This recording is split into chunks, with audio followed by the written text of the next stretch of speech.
once our last teammate has turned up. So make sure he's alright.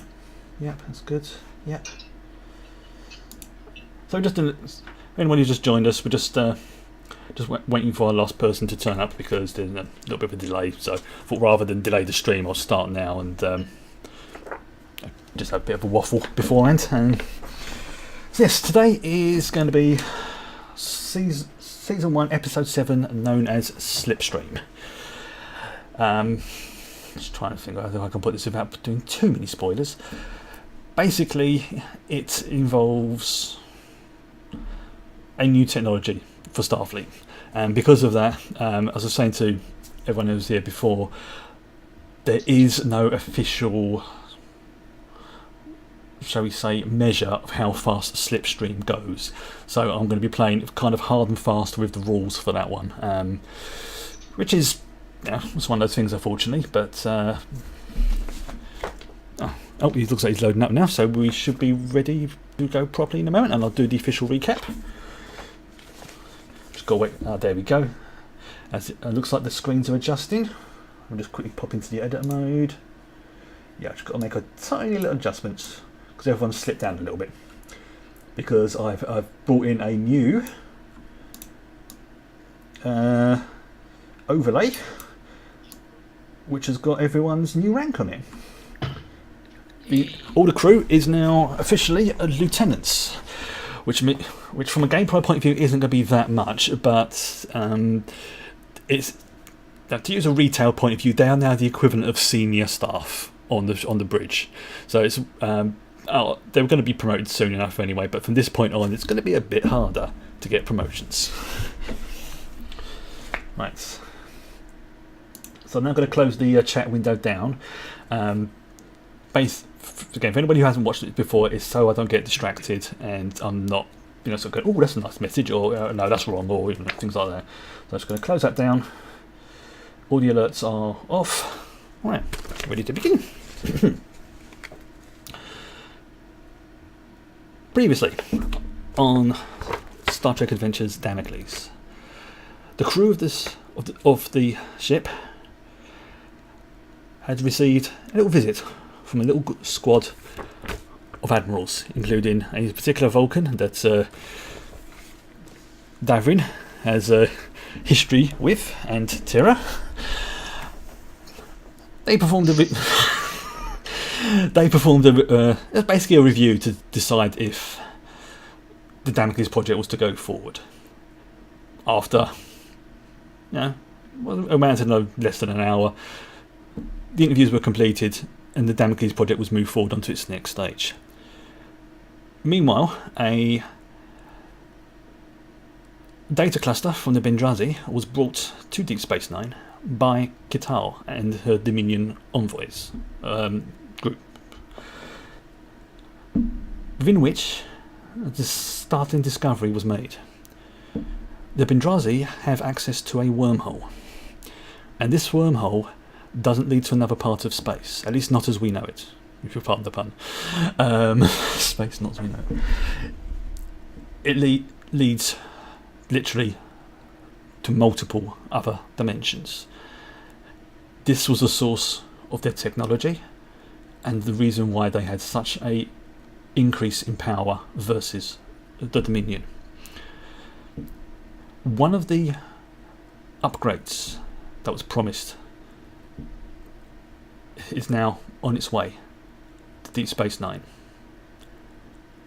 and being installed on the Damocles. We cut to the bridge.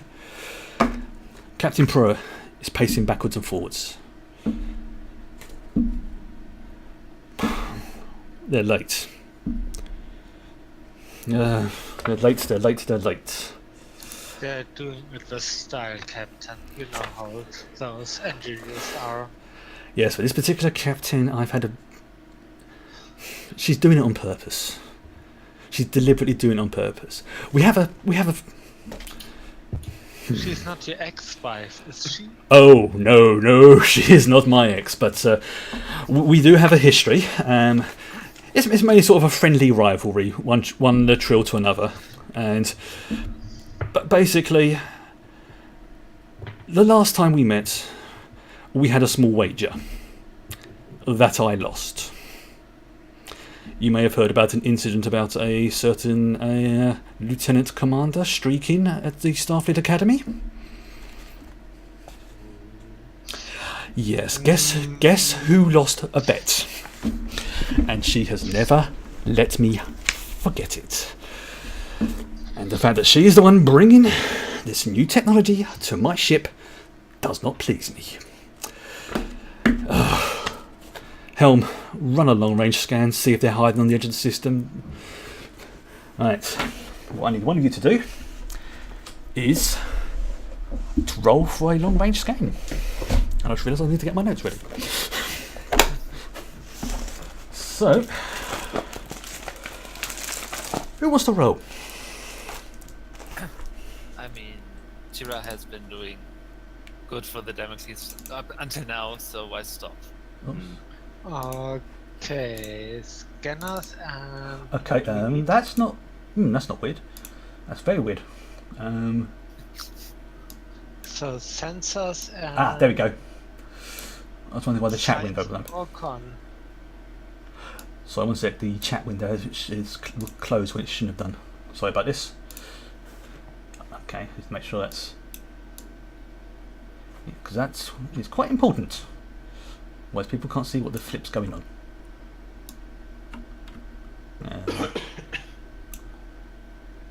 So, I'm going to take a second. There we go. Right, back to the game. And there. Right, so it's going to be Sensors and con or science? let's go with con for now. Yeah, sensors and con, DC of 1. So we're trying to find if the other ship is out there. Okay, does anyone want to... One success. Unless someone at the science station wants to... Roll and assist. I can try. What was that? Is that reason science? Yes. That's better. Okay, I was getting not prepared today.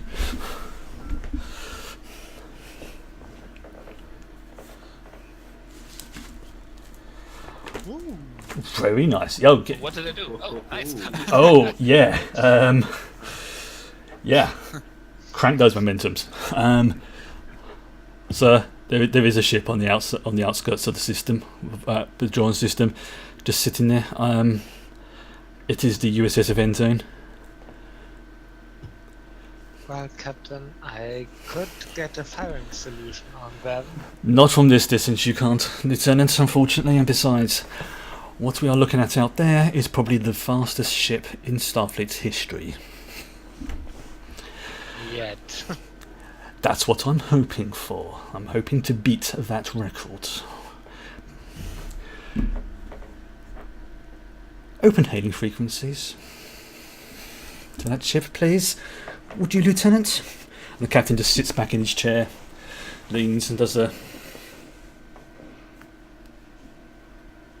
Open hailing frequencies, please. Which one was it? I don't care. That's true. So I don't care. Girl, I don't do communication. Oh well. Hailing frequencies open, Captain. Thank you, Turek. Somebody's got a brain on his... Right. Yes, please open hailing frequencies to the Aventine. And the frequencies are opened. On the view screen you see a Trill. Quite a youngish looking Trill with short black hair, the proverbial spots down the sides. And Davrin, you recognise her straight away. It is Captain Esri Dax of the USS Aventine. Come, Captain Prr. And she leans back, smiling. It's a pleasure to see you again, with clothes on. And you can almost feel the heat radiating from the old captain. His spots are visibly darkening. It's like, yes, Z, a pleasure as always. I'm assuming you're here to bring along my new toy. She's like, yes. I was wondering how long it would take before you decided to start looking. So, you really are an annoying. And you know, it's about to say a rude word, but the other captain, Dax, just laughs. He's like, we'll be there momentarily. Captain Purr then presses a button on his command pad, and you cut to an outside view. One moment. There you go. And the Aventine drops out of Slipstream. There. Damocles is basically parked above Deep Space Nine at the moment. It took me bloody ages to do, by the way. Very fancy. Yeah. I don't see anything. On Roll20. No. No, you can't see it. Only in Twitch. Oh, okay. Okay. You can't. Have you gone over to a different screen? I have gone over to a different screen. The And only way we'll see it in Roll20 Hang on. is if you drag the ribbon. I have just realised that. Ah. Yes, I'm still learning Roll20. Yes, that's basically what you see, the ship in front of you. Oh, this is not to scale, this is just to show you what the ship looks like, the event scene. It's not that big. And she is It's just close to the camera. yeah, it's like very close to the camera. Watch out. Now, the Aventine is a Vesta class starship. This is something everybody would know, and she is sort of famous in Starfleet for being one of the few ships that was designed purely with a quantum slipstream drive in mind. As such, it is literally the fastest ship in Starfleet's history. It can go ridiculous speeds. It can pretty much, I mean, to use their own personal scale, it goes the equivalent of warp 35 for brief moments. That's obviously, warp 10.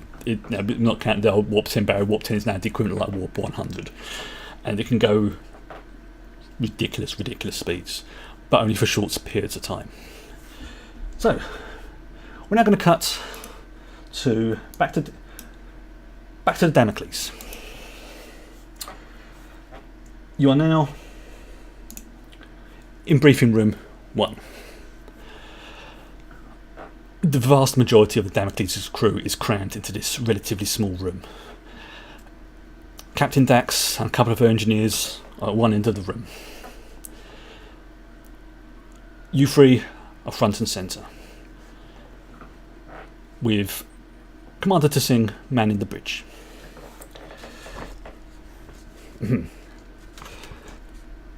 So, I suppose we better get this briefing underway. Dax saunters up to the front of the briefing room, presses a button, and behind her I suppose you can call it like a technical diagram of the Slipstream core pops up. Okay, let's go read verbatim from my notes here. Now, as you all may know, the quantum slipstream drive is an advanced form of propulsion technology, first encountered by the USS Voyager in the Delta Quadrant. It had the capability of exceeding the starship's maximum warp factor by a frankly unprecedented degree. Now, it's similar in principle to the transwarp technology utilised by the Borg. In fact, this particular version is modelled on the technology from a species designated as Species 116. Voyager first encountered this slipstream technology in 2374, so that's 7 years ago, when they discovered the USS Dauntless, a vessel that was meant to have been sent by Starfleet to transport them back to the Alpha Quadrant. Unfortunately, it turns out the Dauntless was a trap, in essence.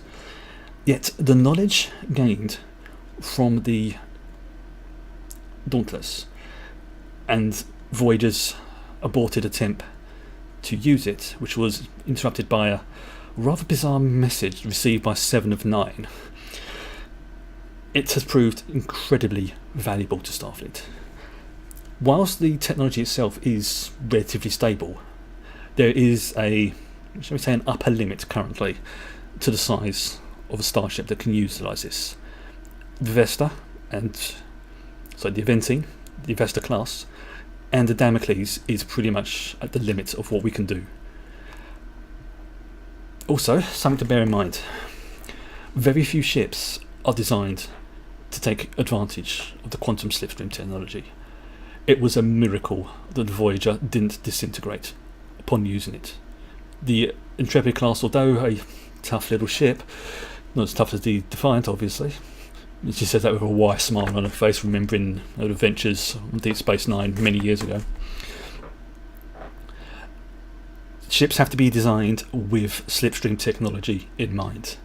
Now, it was never 100% confirmed that the Damocles was going to get the slipstream technology, but the fact is that part's been approved, and that's why we're here. And she indicates herself and her engineers who nod.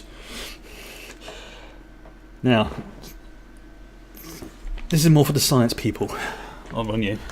It's like, the slipstream drive itself operates by routine. Kira starts suppressing yawns. It's just like, You haven't even started, Tira. it's like, after she pauses and just like, oh, I'm sorry, Lieutenant. Is my briefing on some of the most amazing technology that Starfleet has ever seen boring you? No, man. You have to understand that it isn't blowing up in a spectacular fashion, man. That's Tira's forte. Understood. I've encountered a few people. 3 against 7. Yes, sir. And you can almost sort of see a couple of the other crew, and especially of the Damocles, turn and go, "How dare you? This is Dax." It's like you are insulting a hero here. Not in a major way, just it's like, dude. Can I continue now, Lieutenant? I shall take that as a yes.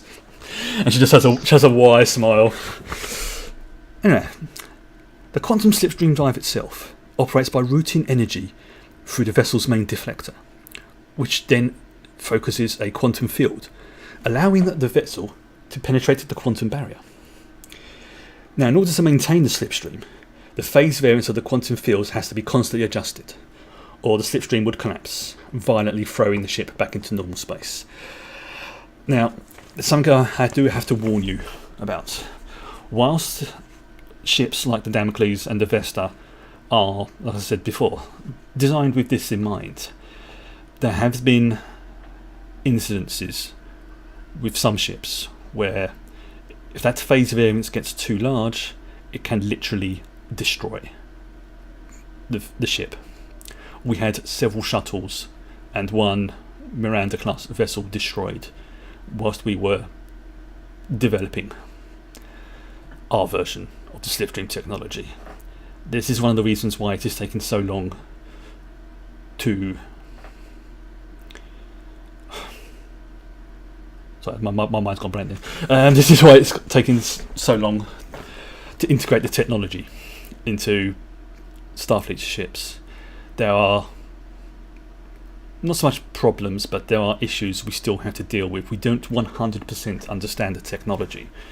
We probably only understand about 3/4 of it, but it's that last quarter that can occasionally cause things to be interesting. And I think you all know what I mean by that. Now, for the engineers amongst you, and those who are interested in propulsion, with the invent of the slipstream technology, we've had to recalculate our warp scale. For now, we are using a warp 1 to 100 scale. Warp 1 to 9 is essentially the same as it was before. However, once you start getting beyond that, we start going to warp 9.9, 9.91, and all that. Rather than keep repeating ourselves with all the 9s, we just give them a new number.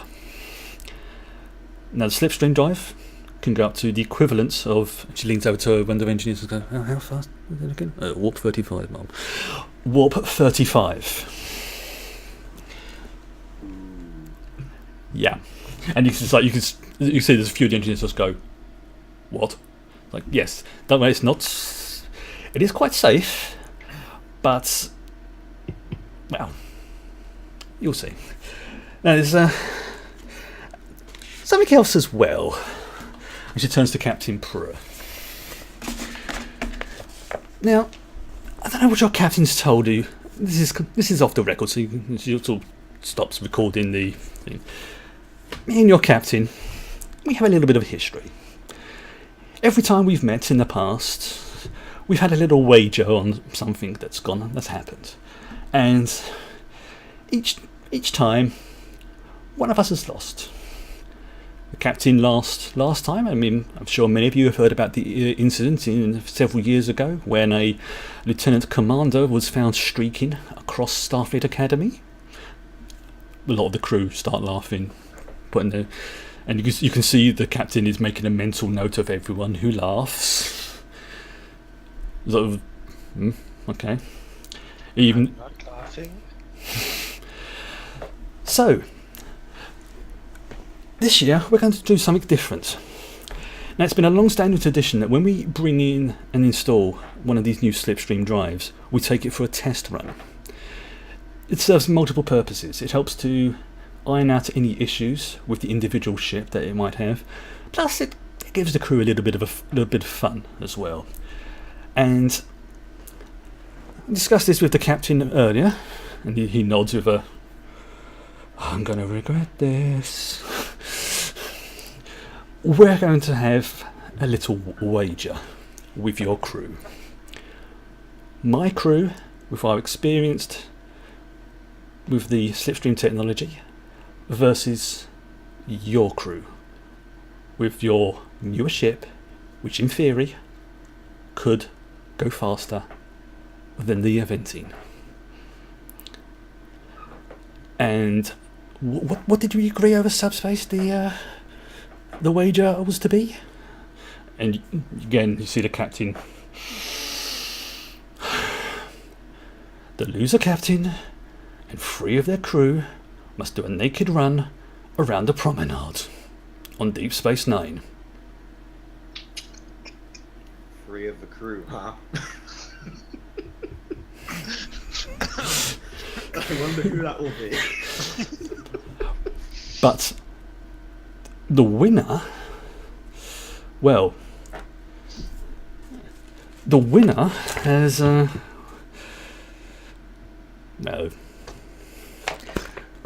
You'll find out what the winner gets if you win, Captain Prue. And you can see him just go, oh, don't worry, we'll win. I'm going to make sure we win because we have got the best crew and the fastest ship. And this time at Z, it won't be me naked. Now I'm going to cut forward to engineering.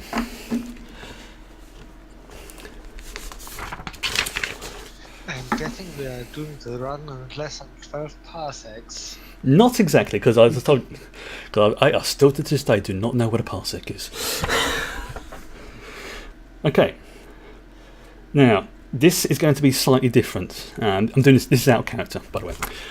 Due to the nature of how this Slipstream drive has to be installed, and the race that's going to be happening later, it's going to be a sort of, I think it's extended task they call it, but it's going to be 10 turns. Okay. On each turn,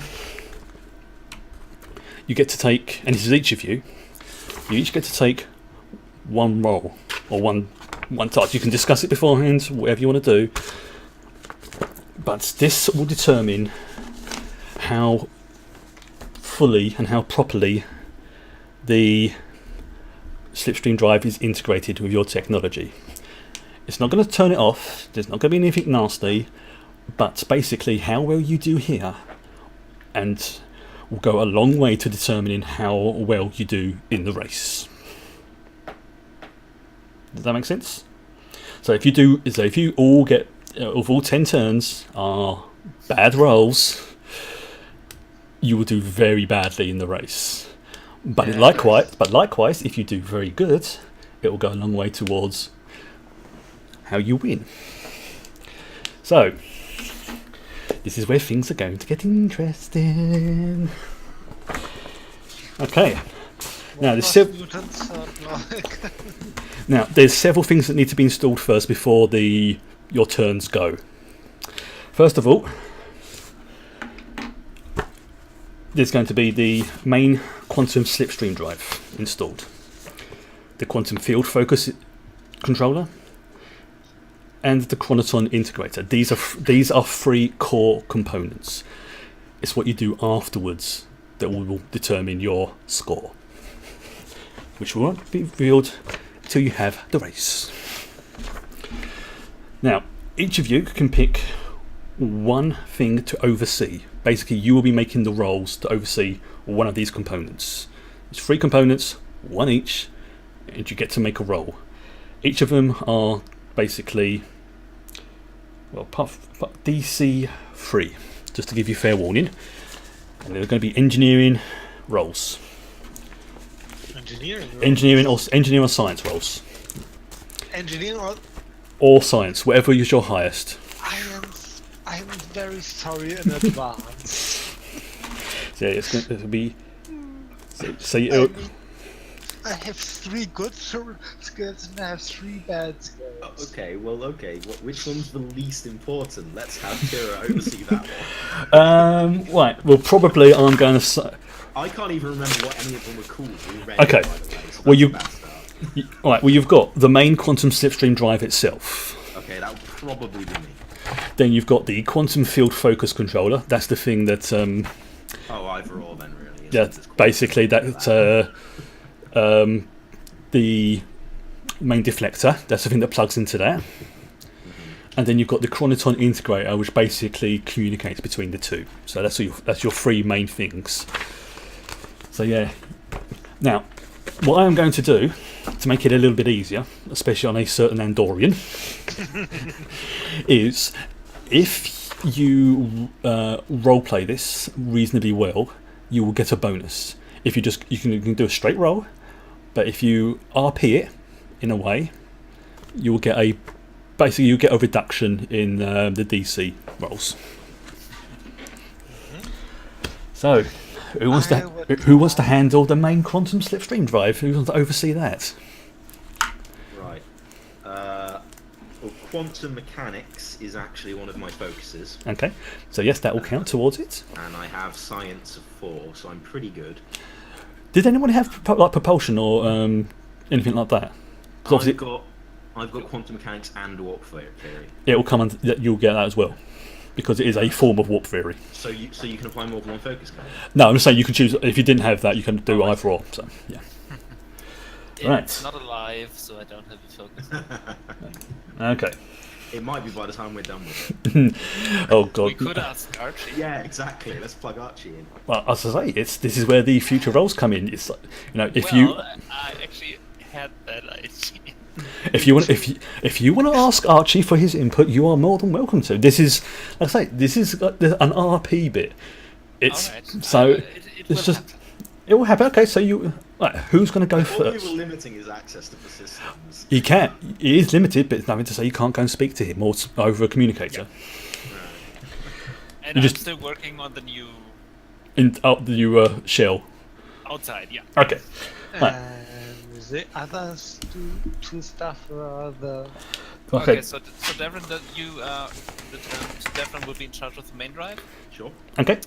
Right, I'm just going to write this down so I know who to blame. David. Okay.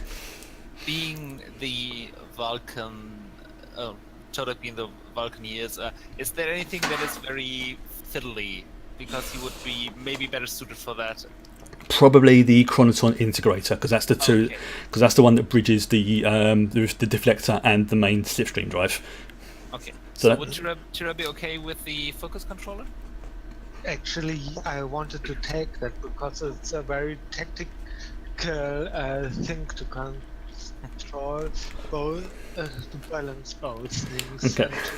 And to actually know when you have leverage and when you restricts stuff. Okay. Well, one thing I will say for this particular the installation, you can't consult Archie, but you will be able to for future roles, because this is Starfleet's still a little bit iffy about showing him this incredibly advanced technology.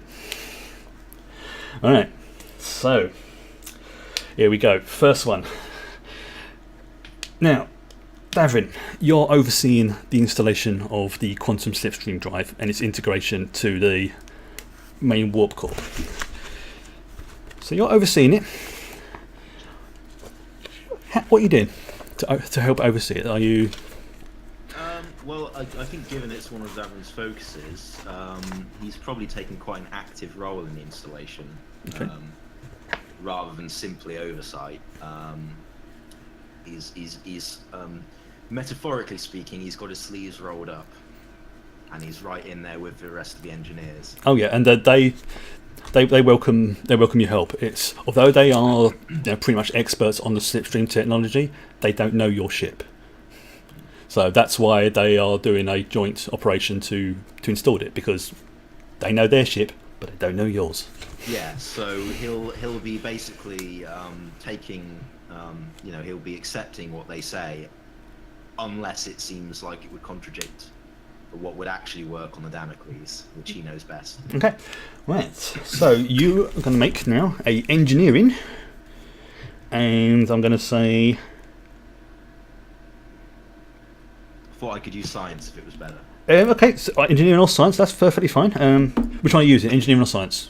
Definitely science then, because it's better. Okay, in that case, it's going to be. I'm going to say daring with this one. Okie doke. Fine. Yeah, because it says on my chart here, devise a solution without adequate testing or perform an experiment in hazards. So it seems appropriate. Okay, so. And this is going to be a DC of 3. Actually, no, DC of 2. Actually, DC of 2, because you do have the dual focuses. So this is kind of your thing. Thank you. So complicate the task roll should be 3 if I've got a focus, shouldn't it? Yes, right. And again, unless I say otherwise, the complication range is 1. But right now it's 2. What do you think, guys? Should I spend the momentum? Why not? So Yeah. nothing here you do will damage the drive. It's because obviously you have people who know what they're doing. It just more determines how well you will do later. Sure. Okay. And this is just for this episode as well. By the next time it will be fully integrated. Oh, that's Okay. Why did you roll with 4 dice? because I got one from my focus and then I added momentum. Is that not how it works? Yes. No, the focus increases your grid range. You should have rolled with 3 dice. Yeah. Oh, Can right. you repeat the roll? Yeah. Okay. Fair enough. Yes. Yeah, sorry about that. Okay. That was just a momentary. As from a sort from a RP point of view, Davrin is helping to move the components into things, slips a little bit. You see one of the engineers just panic. It's like, Oh no! that's quite a vital part. I'll take over from here, sir, and gently guides it in. It's like chunk, chunk, final part slots into place. Okay. But I do get 1 threat for that complication. Yes, you do. Right, so that was. Although I get the momentum back. You do. Okay, so that's that one. That one marks off. Okay. Tira, you're in main deflector control. Again, a couple of engineers helping you. Just because they need someone who knows the ship. Yeah, and So, again with you. Are you going to roll engineering or science? first we are installing the balancing between the two main components of the slipstream, right? Yours is the deflector. You're managing the deflector, and then once that's in place, then the third part can link the 2 parts together. Okay, so with what I know with exotic particles and weapon technology, can I use my knowledge in Starship Combat and to help prepare the deflector for the gravitational pull of the slipstream? I'm gonna say. I said, I'm gonna say because that was some good BS. I'm gonna say yes on that one. so I can use my focus. You can. Yeah. Okay. What do I roll? Okay, engineering and Mentionable? well, no, you can't roll both. You have to choose. Do you want to roll under your engineering? Engineering. Right, okay, please. so you're going to roll under your engineering, which means this is going to be an insight roll. Engineering and insight. Inside. Oh, you were not picking good ones for him. Inside. There's a reason why I'm asking you to pick which one, because it will change it. Why not control? I was hoping on control. Yeah, and also, you're not an engineer, you're thinking, yeah, I'm pretty sure the blue wire goes to the green socket. The DC? DC is going to be 3. I mean, the fact that we'd even leave Tira in charge of this kind of operation beggars belief. Yeah. I'm taking 2 momentum to have a slight Yeah. chance. Yeah. A few of the engineers have gone, with all due respect, why have we got a tactical officer helping us? It's like, look, it's a tactical ship. Shut up, that's Andorian, she'll break us. I don't want to. Nice. Despite Yeah, but only 2 instead of 3. no, that's actually not too bad. That's actually not too bad. It could have been a hell of a lot worse. Yes, it could have been a lot worse. Now, I mean, look at my roll before, which we abandoned.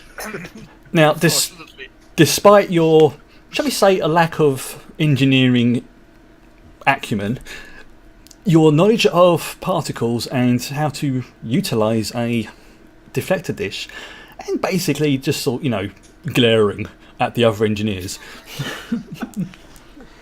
manages to get it mostly in place. Mostly, it's serviceable, but it's in one of those positions now where it would take too long to take it out, orientate it, and put it back in.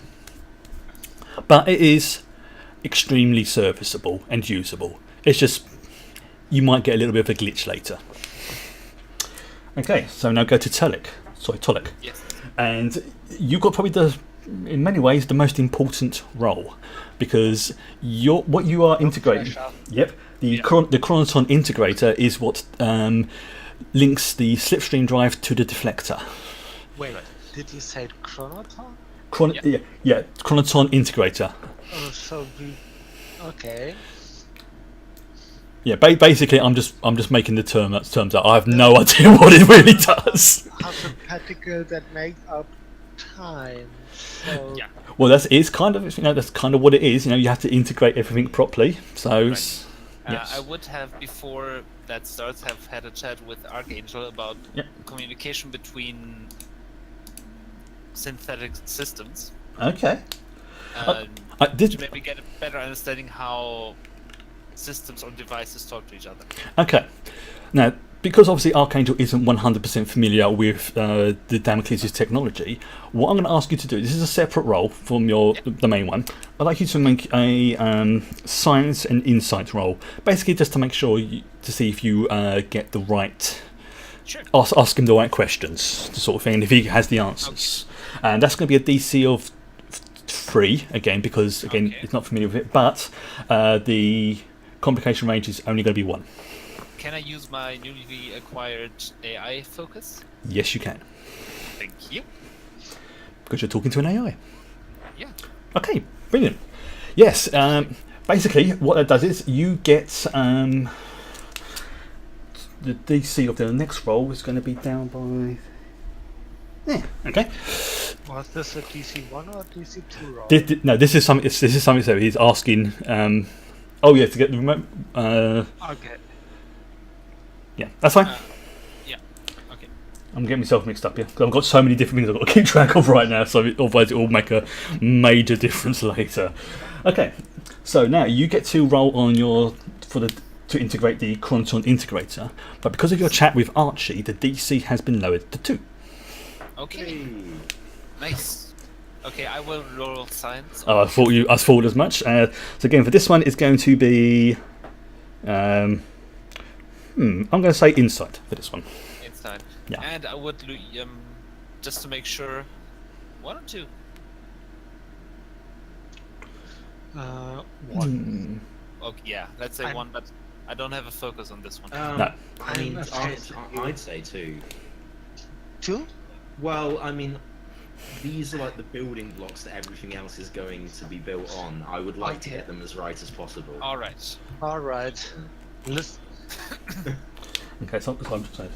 I cannot find fault with that logic, Lieutenant. 2, Go for it. 3. Ooh. And we have the 2 back. Oh, very nice. And there we go. Well worth doing. Okay, so I'm just that's. I mean, this is the thing. When you spend them, you tend to get them. But that's the true. point behind momentum. It is to keep the story going. The last one was a 1 that you roll. I've got to say, out of all the systems and rules from Star Trek Adventures, the momentum threat system is probably one of my favourites because it's just so brilliant. I mean, obviously, again, don't forget, if you don't have any momentum, you can give me threat. Yeah. Which I know, but I'm saying that just remember as an option, as an option. Well, I will say, Chris, you do tend to forget to spend your fare, so maybe you ought to. Well, let's just say that today I won't. Because, oh yes, there's a little table that I'm dying to roll on. Uh-oh. Right, Was that the That's the- primary buffer battle? yeah, it's like, suddenly the transporter explodes. Whilst you're in it. Okay, Do with a new one. now, Yeah. this is where this is now what tells slight Porky earlier. It's not 10 goes for everyone. It's 10 goes in total for this next part. Sorry, I'll misread in my notes. So, okay, this is again. I'm going to say out of character because this is the only way I can really sort of think of doing it. You now have 10 goes between all 3 of you to make adjustments. Now you will decide what these adjustments are. It can be literally anything from tweaking the structural integrity field, working on the inertia dampers, simulations, pretty much anything you can think of. And within reason, and you've got literally 10 turns in which to tweak what you've done. Now remember, your successes or failures here will also modify your race score. I have an idea. Okay, so won't be What one I second. want to do. Let me just bear with a second. I want to make sure that's okay. So that's that bit. Part 1. But there's several parts to this score that have to get to over a certain threshold. Okay, so who wants to go first? Me. Okay, Tira. I sit down with Anson Ricky and some people from engineering Okay. and talk about how to optimize the control to better to get the most of the steering and piloting during Slipstream, Okay. so that we can move a little bit tighter around corners, little bit accelerate faster, that stuff of thing. Alright, so basically, sort of how to push the Damocles just far enough to. Yeah, just a bit faster than our competitors. Okay. Right, so this is going to be a command and presence roll for you, and this is going to be a DC of 2. Now, that's what I like. Can I get my focus on the small space vessels into this? That's an interesting one because technically, quantum slipstream is a small space. Yeah. Okay, this is an interesting one. Okay, I'll make it fair. I will roll a d20. If it's Okay. if it's 1 to 10, yes. If it's 11 to 20, no. Okay. Okay, so I'm just going to roll the one. I'll roll that in chat. That's probably the fairest way of doing it. Yeah, of course.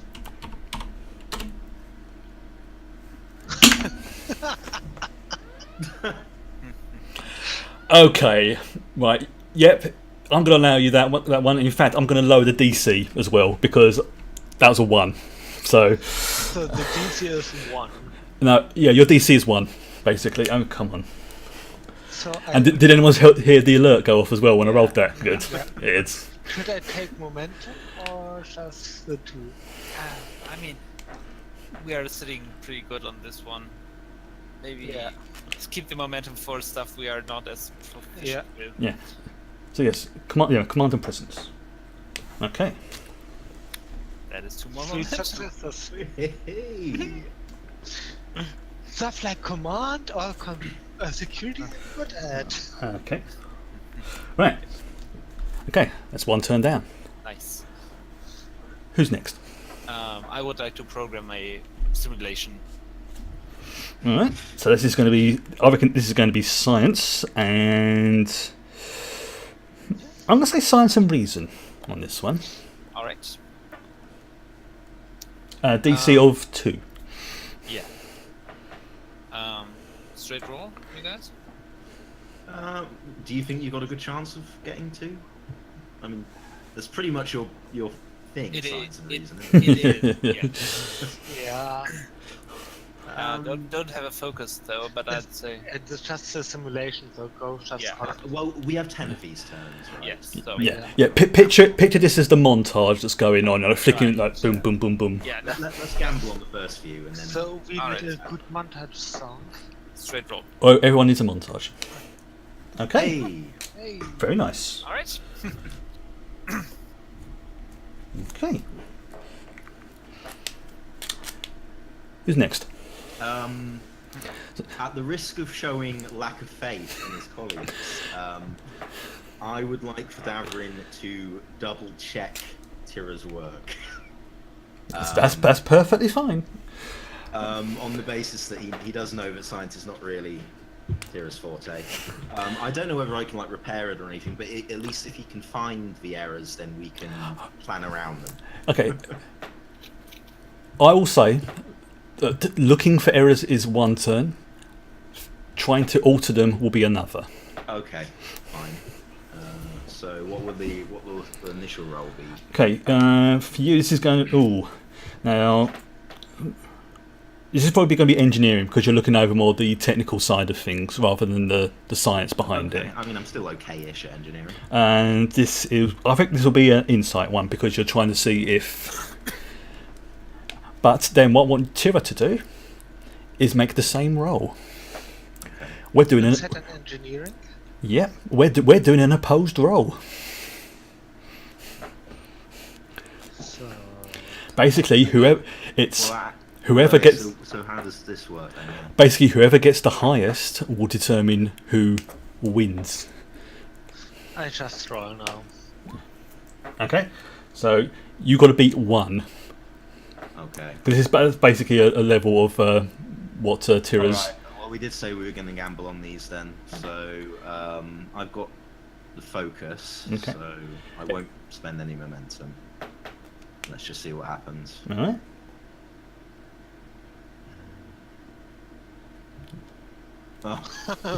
Oh, I have such bad luck with these. So, no.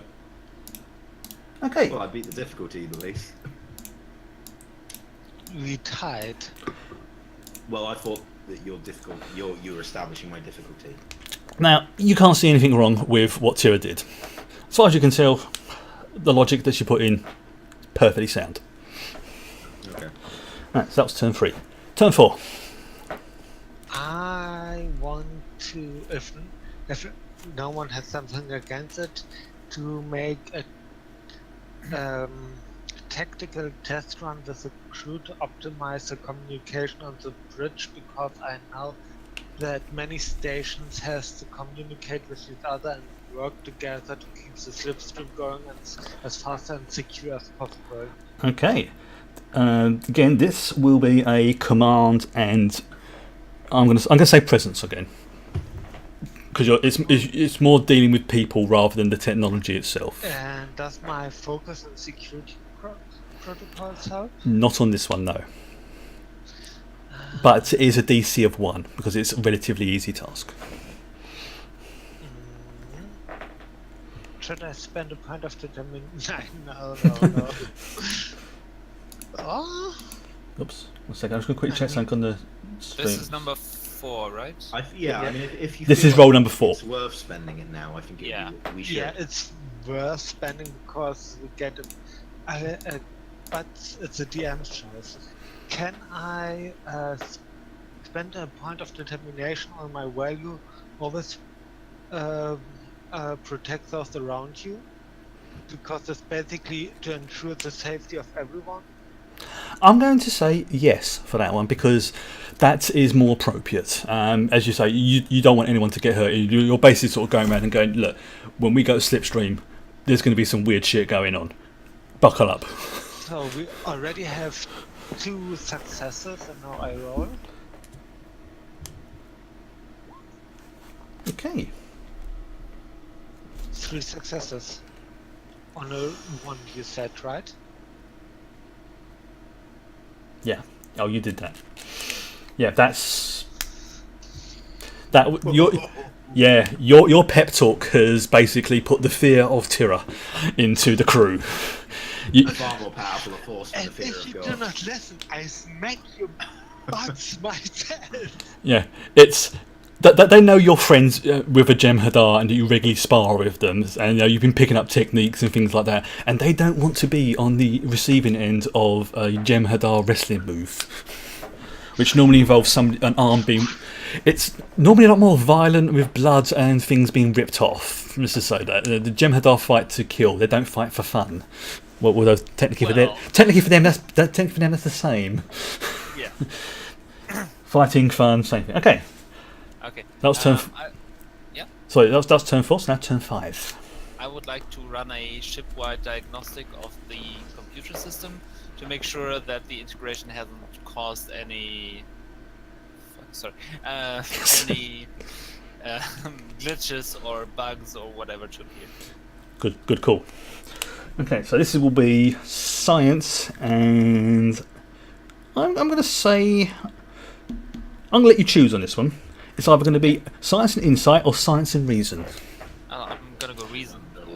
Yeah, no, because it's more a case of are you sort of thinking then going, it could be this, or let's have a look. And Yeah, it's that. okay. Also, Vulcan mines. Yep. Yeah, they say DC of I'd say 2 for this one. Okay. This is roll Oh, 5. yeah, roll 5. I will say any extra momentum you get that takes you over Yeah. your total will go towards your score. Okay. Just to sort of I would like to spend a momentum here, just because now we should be in that area where we just do. okay. Fair enough. Right. It's not an AI, so no focus. Or can I spend that on my value precise to a thought? Would that help? Yes. Okay, then I'll do that and just roll 2. So I spent 1, but it's 2 successes. That's fine. Yep. Yeah. No. I can just imagine sort of go Tolik sitting down in front. Yeah, spending a point of determination is on basis of one of your values is practically you get extra critical success. Yeah. Okay, It's so that is 4. yes, excellent. Excellent. So I can just I'm picturing Tolik sort of going into the Jeffrey's Tube engineers. I was like, leave us, sitting down and practically meditating in front of it, just staring. Some tentacle-like cables come out of the And suddenly Tolik is assimilated. No, just sort of sitting there meditating and just goes, click. And it's like, you were in there for 2 hours, what were you doing? Doesn't say a word, Yeah. just walks off to the next task. Yep. And you see like the engineers just going, whoa. Okay, turn 6. Okay, I'll Chris. Yes. This is an extended task, right? It's a sort of extended task, yes. Does it involve any resistance? Not as such, no, because it's not an extended task in the same way it is in the fair books. enough. I just wanted to check if my intense scrutiny talent applied, but it apparently won't. I'm actually going to say, because the other two have been able to logically use their values and stuff, I am going to say yes for this one. If you can. The thing is, if there's no resistance, then the talent has no mechanical effect. Oh, okay, fair enough. Right, okay. So, yeah, I just wanted to check. No, it's kind of an extended role. It's not exactly the same thing because there's different tasks going on and other bits and pieces and. Yeah. I probably should check my values though, just in case one does apply. Yeah. I can never remember what everyone's is. Maybe. Okay, so what I want to do is since we're going to be doing the race with the quantum slipstream drive, I want to redirect some of the power that would otherwise be going to the warp engines.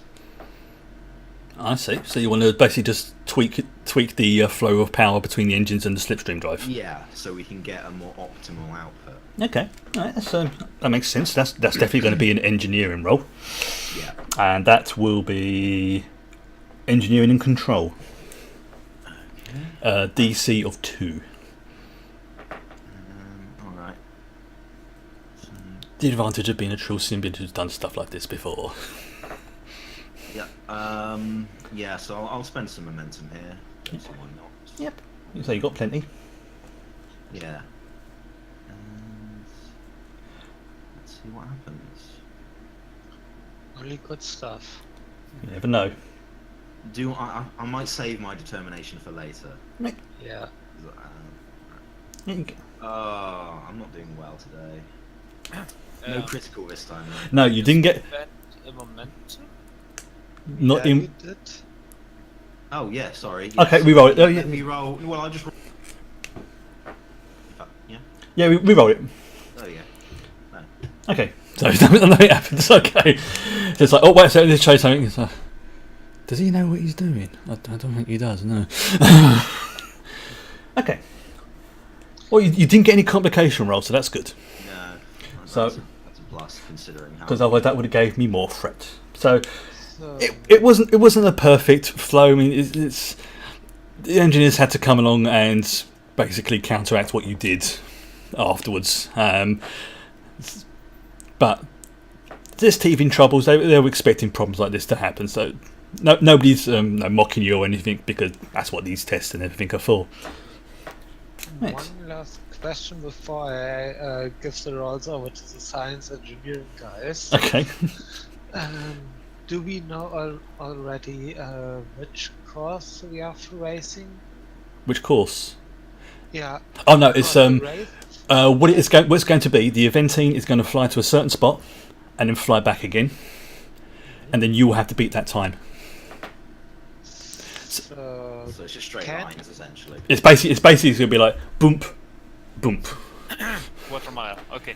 Yeah, it's basically it's a space version of a drag race. It's probably the best way of describing it. yeah.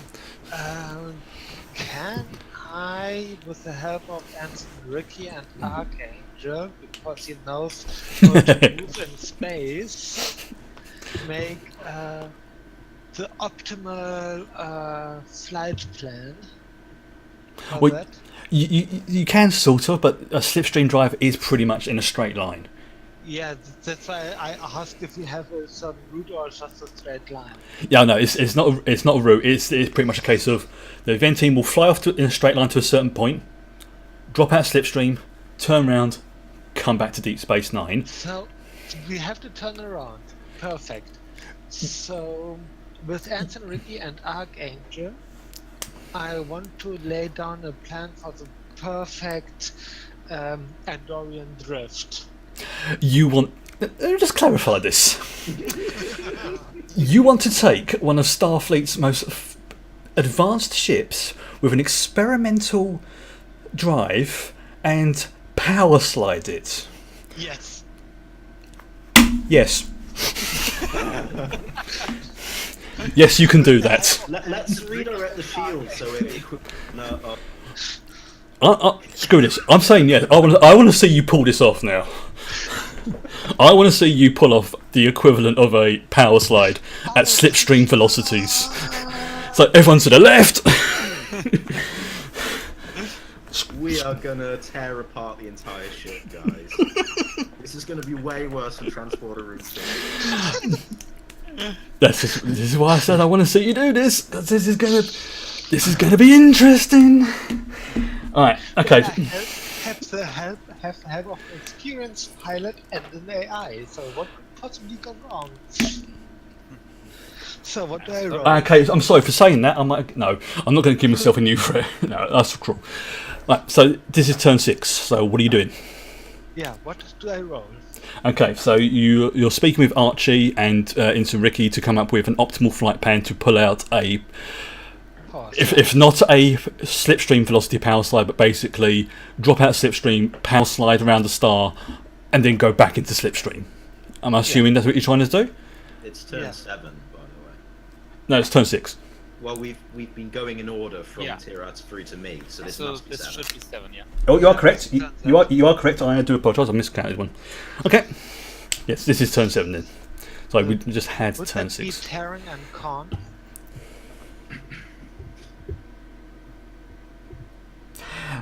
Well, it says on my sheet here to perform a manoeuvre on instinct. So yes. Terran and Con. I've just got this vision of you like pulling the proverbial handbrake turn as you drop out of slipstream. Well, we'll have to install a handbrake, but yeah. You know, you all seen Insurrection. You know how the manual driving. It's right by the captain's chair.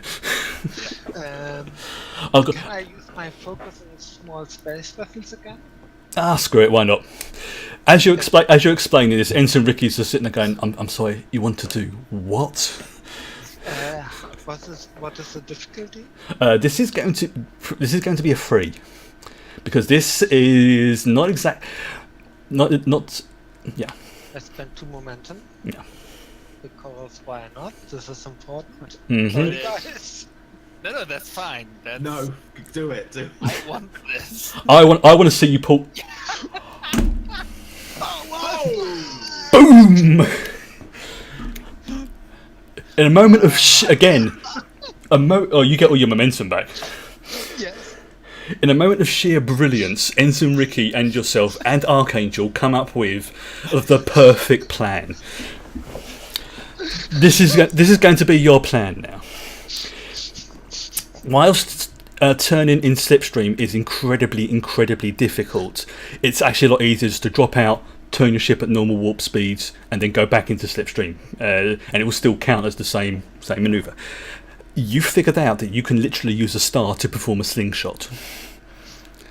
And as this particular star is the turnaround point for the race, this is where you're literally going to drop out, slingshot around the star, and as you not temporal velocities, because that's a very precise calculation, you're literally going to use the gravity to fling yourself back around, and then activate the slipstream drive again. Boom, back to Deep Space Nine. So we become Wile E. Coyote on the rocket. Think more like we see in someone where you see someone going around the corner, like in one of the Batman films, where he fires off and grabs the lamppost and uses that to swing himself around the corner. That's pretty much what you're going to be doing with this plan and a star. So yeah, that was my ideas. Right, Alright. okay. Yeah. So that's. What I would like to do. So I'll make sure I jot this down, because if I get this wrong, this is going to completely mess things up. So that's yeah. Okay. Okay. So what I would like to do is get into the database of the event scene and go through all their data on their slipstream experience. Okay. Now, to find out anything that might have to be observed, or any teething troubles one should be aware of. okay. data mine what they have. Sure. I mean, they're more than happy to share the information with you because, although the bet is on, they want you to succeed because it will reflect good on them as well. Yeah. Because obviously they're overseeing the installation of it, and if this goes off well, it's going to be a good mark for them. So they want to help you. They do point out that the Eventing is a ship's 100% designed for quantum slipstream technology. So although the information they have will be useful, not all of it is going to be useful for the Damocles. Yeah, maybe I can also find anything that may have been overlooked in the transference from the Slipstream technology from the Vesta class to the Prometheus. Okay, yeah, that's simple enough to do. Right. Okay, so Excuse me. roll. Sorry, I'm trying not to burp. Okay. Now this one is going to be. I'm going to say. Let's see. It's going to be because it's data you're looking at, isn't it? Yes. So this one's going to be another. Okay, I'm going to say science and insight on this one because you're looking through the data to see if anything sort of pops out to your mind. And this one's going to be a DC of 2. Right, but I'm still going to spend 2 momentum because we have it and we want to win. Okay. Don't have a focus, so No focus on this one. no, not for me. Nice. Yeah, that works. Okay. 1 momentum. Right. Well, now on roll 9. So I'm assuming this is going to be Davrid. Yeah, sure. Random question. Yes. There was mention earlier that slipstream technology was easier on smaller vessels. Correct. What if we would strip down to one of our vectors? No, unfortunately not. The main reason being, and this Dax explains this to you, is you need to have a certain amount of power to activate Slipstream, and you need to maintain that power. If your ship was, say, like the Defiant and had with its overclocked warp core, then you probably could. But in effect, when you split into multi-vector mode, although your ship is smaller, so is your power grid. Overclocked warp core, you say? No, I'm not going to do that. I've said too much. Well, that's basically what the Defiant, in one of the books, is actually described the Defiant as an overclocked warp core because I don't remember in one of the episodes they say that on its first test run the Defiant almost shook itself apart because it was pumping out too much power. I've not been doing so well on the engineering side, so I'm going to start thinking about people. Okay. More specifically, the captain, because I have noticed that the man, well, he's a very tense person. Is our captain? Well, can you blame him? Well, I mean, honestly, I'm surprised he is a captain because he always seems in the most foul of moods. He was fine before he got this ship. But anyway, I just thought you would talk about S1e and I will say, guys, I'm very relieved. Given Davrin wants to be a captain today, it's very relieving to realise that captains are allowed to be so immature. Oh, it's how can I put this? It's officially, and this is Dax telling you this. Officially, Starfleet does not approve of our antics. Unofficially, they approve because it's good for morale. But I'm officially, sure running naked through the promenade will be awesome for morale. as you say that, it's just like, well, I have been working out recently, so I've got nothing to fear. But anyway, I want to. Obviously, we're only going to perform as well as our captain, Okay. And his ability to give commands quickly and efficiently and without agonising over decisions. So I'm going to focus on Captain Pruar's psychological well-being and try and just cool him down before the big event. Okay. So I'm hoping my empathy focus applies. Oh yes, this will, because it's like one trill to another. You're not turning around and going, look, I know this is like that. You mentioned Dax and things like that. So you're not coming at him from a if it was if it was Tolek doing this, he'd probably think Vulcan could not understand the pressure I'm under right now. I mean, it's quite possible I even know the Dax. I mean, maybe not Esri, but certainly my symbiont and the Dax symbiont at some point in history. If you want to make that as a official thing for one of your hosts, then I will allow that. Yeah.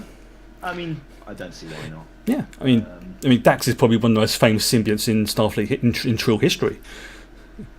Practically every Trill's heard of that. So I can probably relate to Pruar for more reasons than just being Trill in that case. But anyway, yeah. So what will the role be? Okay, now because as I say, presence. yes, but this one is I'm going to do this as a DC of 1 because again, one Trill to another, you know both sides of it. You know you've seen. You know, as both a symbiont and a host, you've seen both sides of things. You know the pressure of it. Maybe not in this particular lifetime, but at one of your lifetimes, you've known the pressure of a big decision and a big thing like this. So you can understand that you can get through to him. So presence and command. Yes, presence and command. I say DC of 1 for this one. With your focus as well. With my focus as well. Yeah. I mean, I should be pretty good at that without momentum. Okay. To be honest, but I've been rolling very poorly. We have it. We have it. Go ahead. Yeah. All right. I'll just spend one though. Yeah. Pray to Q. Yeah.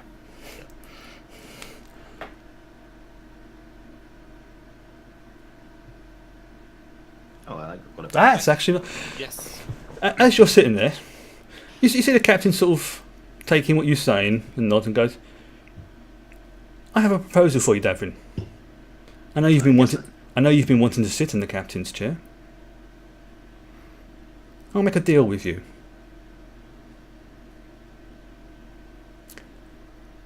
Would you like to sit in the chair, Commander Damocles, for this test?"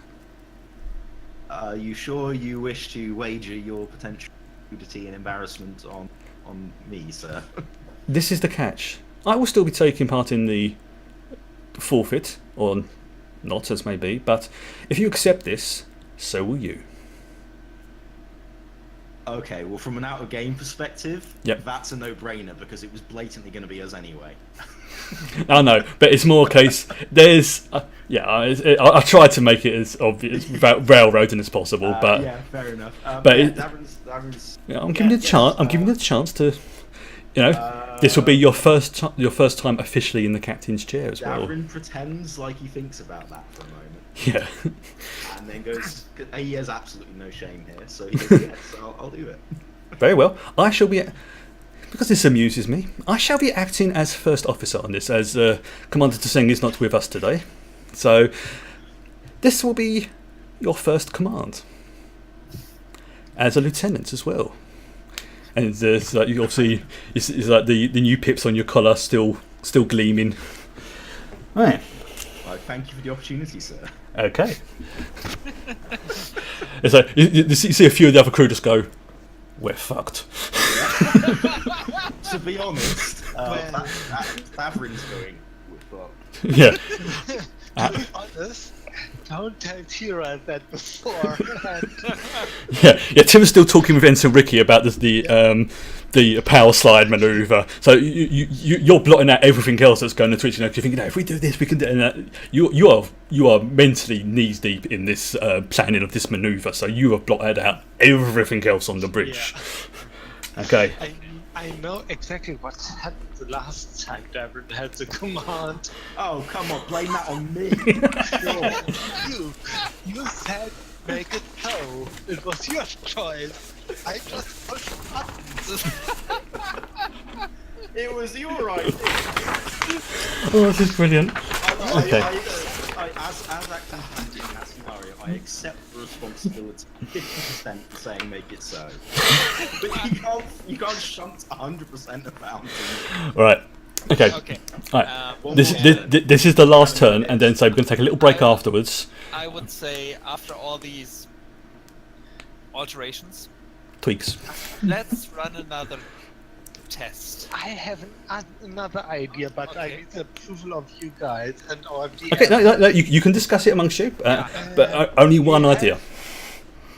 I mean, there was a certain engineer a certain Scottish engineer who did something similar to a certain ship and it came to speed. He could I know where you're going with this.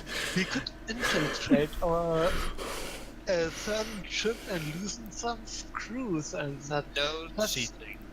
That seems underhand. okay. I will say, as a DM, I approved of the idea.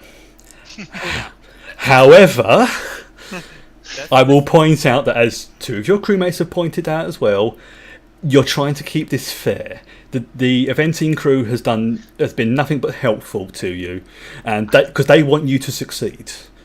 I'm just thinking of all our tactical options. That's fine. Yeah. That's like it's perfectly fine. You That could, is your job. yes, but it's. Do you want to get a reputation as a ship that cheats, or do you want to have a reputation of a ship that keeps up their end of a bargain? Because reputation is a big deal in Starfleet. Yeah, and I have a certain talent called proud and honorable, so no. Yeah, exactly. So yeah, it's not an honourable thing. No. I'd suggest one last simulation with all the changes that have been made included. Okay. Right. So who's going to oversight this? Oh, wait. basically Maybe just- I can put it. Devran, do you have an idea left or only on the foundation? Nothing that springs to mind. So what? Yeah, we'll go with Okay. it. Okay. Okay. So who's going to be the person basically running the checks? I don't. so, Probably Um, Tarek, right? Okay. right. Right. That would make sense. So this will be, let's say, so science and insight, and this is going to be a DC of 3 because you are double checking everything. Can I help with it? Yes. So same role. Yes. Same role. But We have momentum. yeah, yes, yeah, so you've I got plenty of will- momentum. I'd say we go all out with momentum. Just bear in mind, you will need some for later for the race itself. Yeah. Well, let's spend We 2. can generate more. That is Okay, true. so That as well. how much do you want to spend each then? Each two? 2 each? Okay, sure. Sure.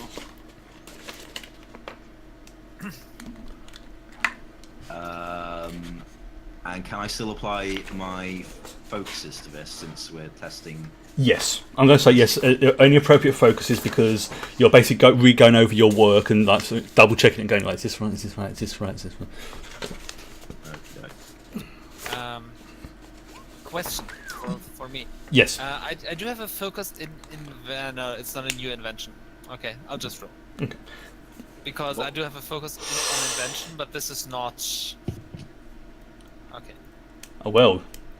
What was the target? Well, it doesn't matter. you get all that. You get all that momentum back. In fact, I'm going to just double check. You get We are max. Wow. one, now two. again. one, And that's two, a three. critical success, guys. Yeah. That's the max success. You discover as you're going through it, the error between that Tira made earlier with the deflector, you're able to compensate for that. Little minor changes are made to just optimize things just a little bit here, a little bit there, and as far as you're ready, and the crew of the event scene agree, your ship's ready for a test run. And that's where we're going to take a little break. Because I need to go for a pee. So it's like literally when we come back, the race is going to be taking part. So yes, I'm going to quickly open up the chat sick, see if there's any people have said, if there's anyone there. Any questions? Yeah. So I'm just going to go scroll all the way up to the top there. There we go. Yes. I'm just reading the chat. A few names. Commander Jin. Hope you're enjoying it here. Yeah. No spoilers, please. No.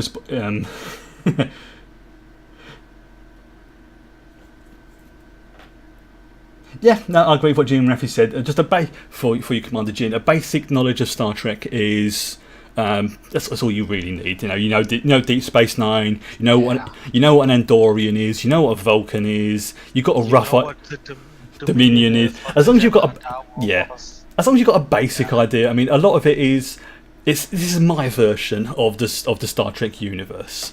It's not 100% canon, but Yeah, it's basically canon meets Star Trek Online meets our own made-up shit. aha, that's what a parsec is. A parsec is a distance used in astronomy equal to Yeah, 3.26 exactly. light years. Okay, thank you, Squiddo. That's why I made the Kessel Run in less than 12 parsec make no sense. That's some good BS right there. Okay.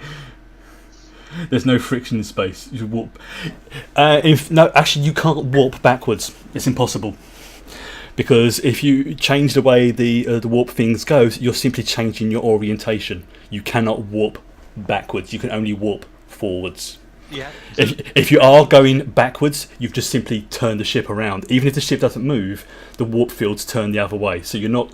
Although you can be facing one way and the ship warp backwards, you cannot warp backwards, if that makes The sense. science behind it is the warp bubble makes a gravitational pull between two spaces and just pulls the ship Yeah, good. forward between those. Archangel, somebody's put Archangel can do the streaking. this is a thing. Right. Okay, going to go and break for literally a couple of minutes because I really need to go to the toilet, and then when we come back, we are going to have the race. Yay! So break time.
Okay, so I'm back whilst I wait for the crew to return. So if anyone's got anything they want to ask me or talk to me about in chat, now's the time. So, how's everyone enjoying the episode so far? Because this is one I've been wanting to do pretty much since day one, is to bring in a major character like this. So,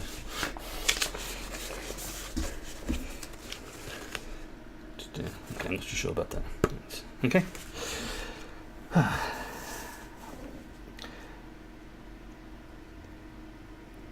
Yeah, it's you're saying about the slingshot around the star. It's you have to have a very precise. I think they call it parabolic arc. I think the term is, and if you get that wrong, you'll either burn up or basically shoot off into deep space. The slingshot maneuver that these guys are going about to try is a lot safer. So it's like, if you imagine the star is, what can I use for this example? If you imagine, say, this dice is the star. Normally, when you to do a slingshot maneuver, you pretty much going to be brushing the star. To use the gravity well, you're going to be sort of like out here. So you've got enough to slingshot around, but not enough to get caught in a time warp. It's basically all to do with the way the gravity works. At least that's the way I'm doing it. So I don't know what game. Flying by the seat of my pants on this game because there's a lot of rules they haven't brought out yet, and they won't bring out. It's going to be an interesting one. This. We'll total up what their score is so far. Oh, okay, one back. Okay, how much threat have I got? Okay, yeah. I am looking forward to this, a slingshot around a star. Oh dear. No, I was just saying to chat that don't have to worry about it being a temporal slingshot, because the way those work is you have to be pretty much brushing the star to do a temporal slingshot. You're just going to be going using the gravity well of the star. Yeah, makes sense. Good. So it's can't hear what you're saying. Can't hear what you're saying. Sorry, I clicked unmute, but I don't know. Okay. My mouse might be losing power. Oh, fair enough. Okay. I said it's more of a caress than a brush. Yeah, that's basically it. It's I mean, because the gravity well of the star is pretty big, so you're going to be on the outside of the gravity well doing this, whereas like the slingshot maneuver is would be pretty much brushing the star. So okay, so is everyone ready? Yeah. Well, Davrin's first official command. Well, the thing is, I think Davrin is far more prepared for it in character than I am out of it. So let's bear Well, that in mind. okay, I will take that into consideration. That's the beauty of having the dice rolls, is if you can't verbalise what you want to say, you can say, okay, if you've got like a high stat, then that will compensate for it. But my rule is, if you verbalise it or RP it, I will make your life easier, because you're making it more entertaining for me. So that's basic. No, it's a basic D&D rule I've had since day one.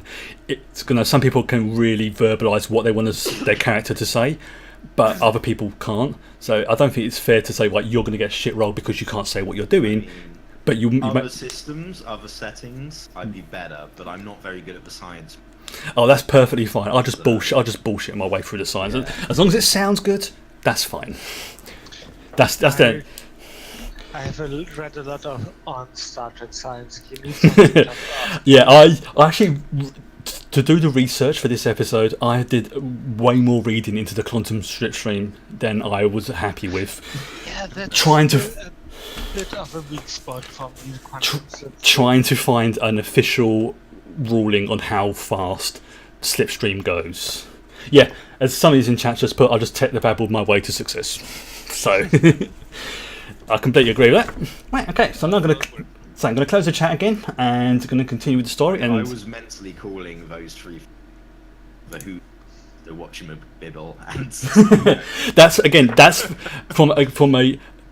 from a player point of view, that's not a problem. Now, if your character turned around and said that, Starfleet would want to have a word. And I might make a cocktail a bit too strong. Okay. That would be interesting. Right. I thought the engineer was the one with the making sound. Okay. So I'm going to move. Oh no, I'll keep it there. Actually, I'll keep it there because you're going to need the momentum. It's. oh, are we? But no, it's just in general. You're going to need the momentum because I'm not 100% happy with how to transfer stuff between different maps at the moment. So again, that's something I'm going to have to mess around with. So It's a pain unless you've got them set up in a.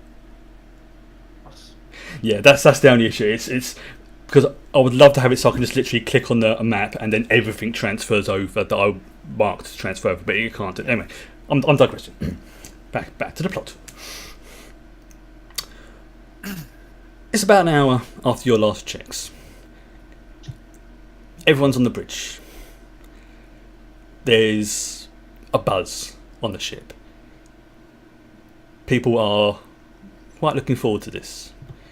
You've even heard of rumours that on Deep Space Nine, a certain Ferengi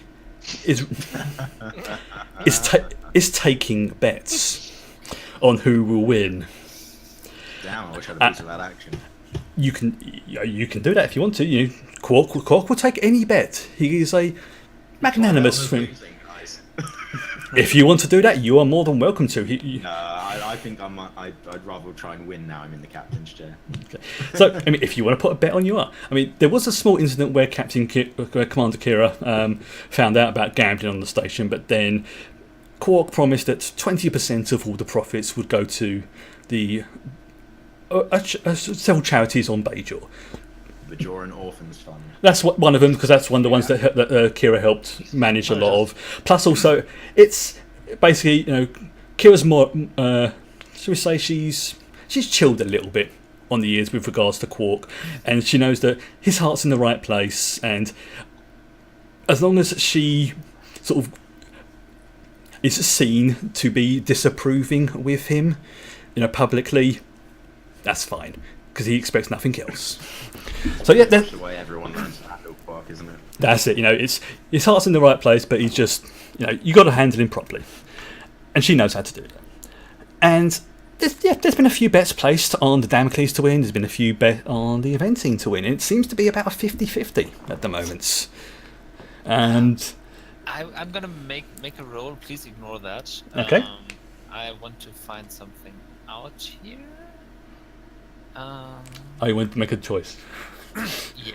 Okay, that's fine. That's what I love. Oh, okay. So Tolek Okay. will very prominently, Oh. basically in full view, or So- at least in a way that rumor will get around, Okay. place a bet on the Damocles.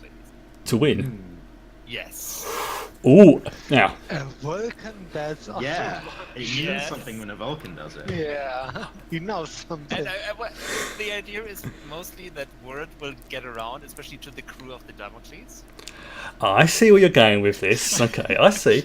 And so yeah, you even get reports of one of your crew, a certain Vulcan, loudly walking into Quark's and asking, "I wish to make a bet, Quark," or something like that. You're not entirely sure exactly what was said because it's getting quite loud and busy in the bar.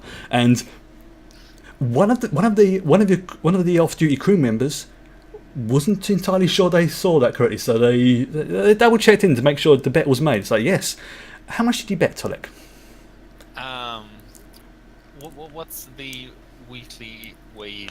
It's very difficult with that one. Also, Quark only takes bets in Latinum. Yes, yeah. So tell you what, I will let you I'll let you decide yourself what you feel is an appropriate amount, because you're a Vulcan and you're reasonably long lived, so you've probably got a fair bit of Latinum stacked away somewhere for That is. we say cultures that don't subscribe to the Federation Yeah, exchange, that is true.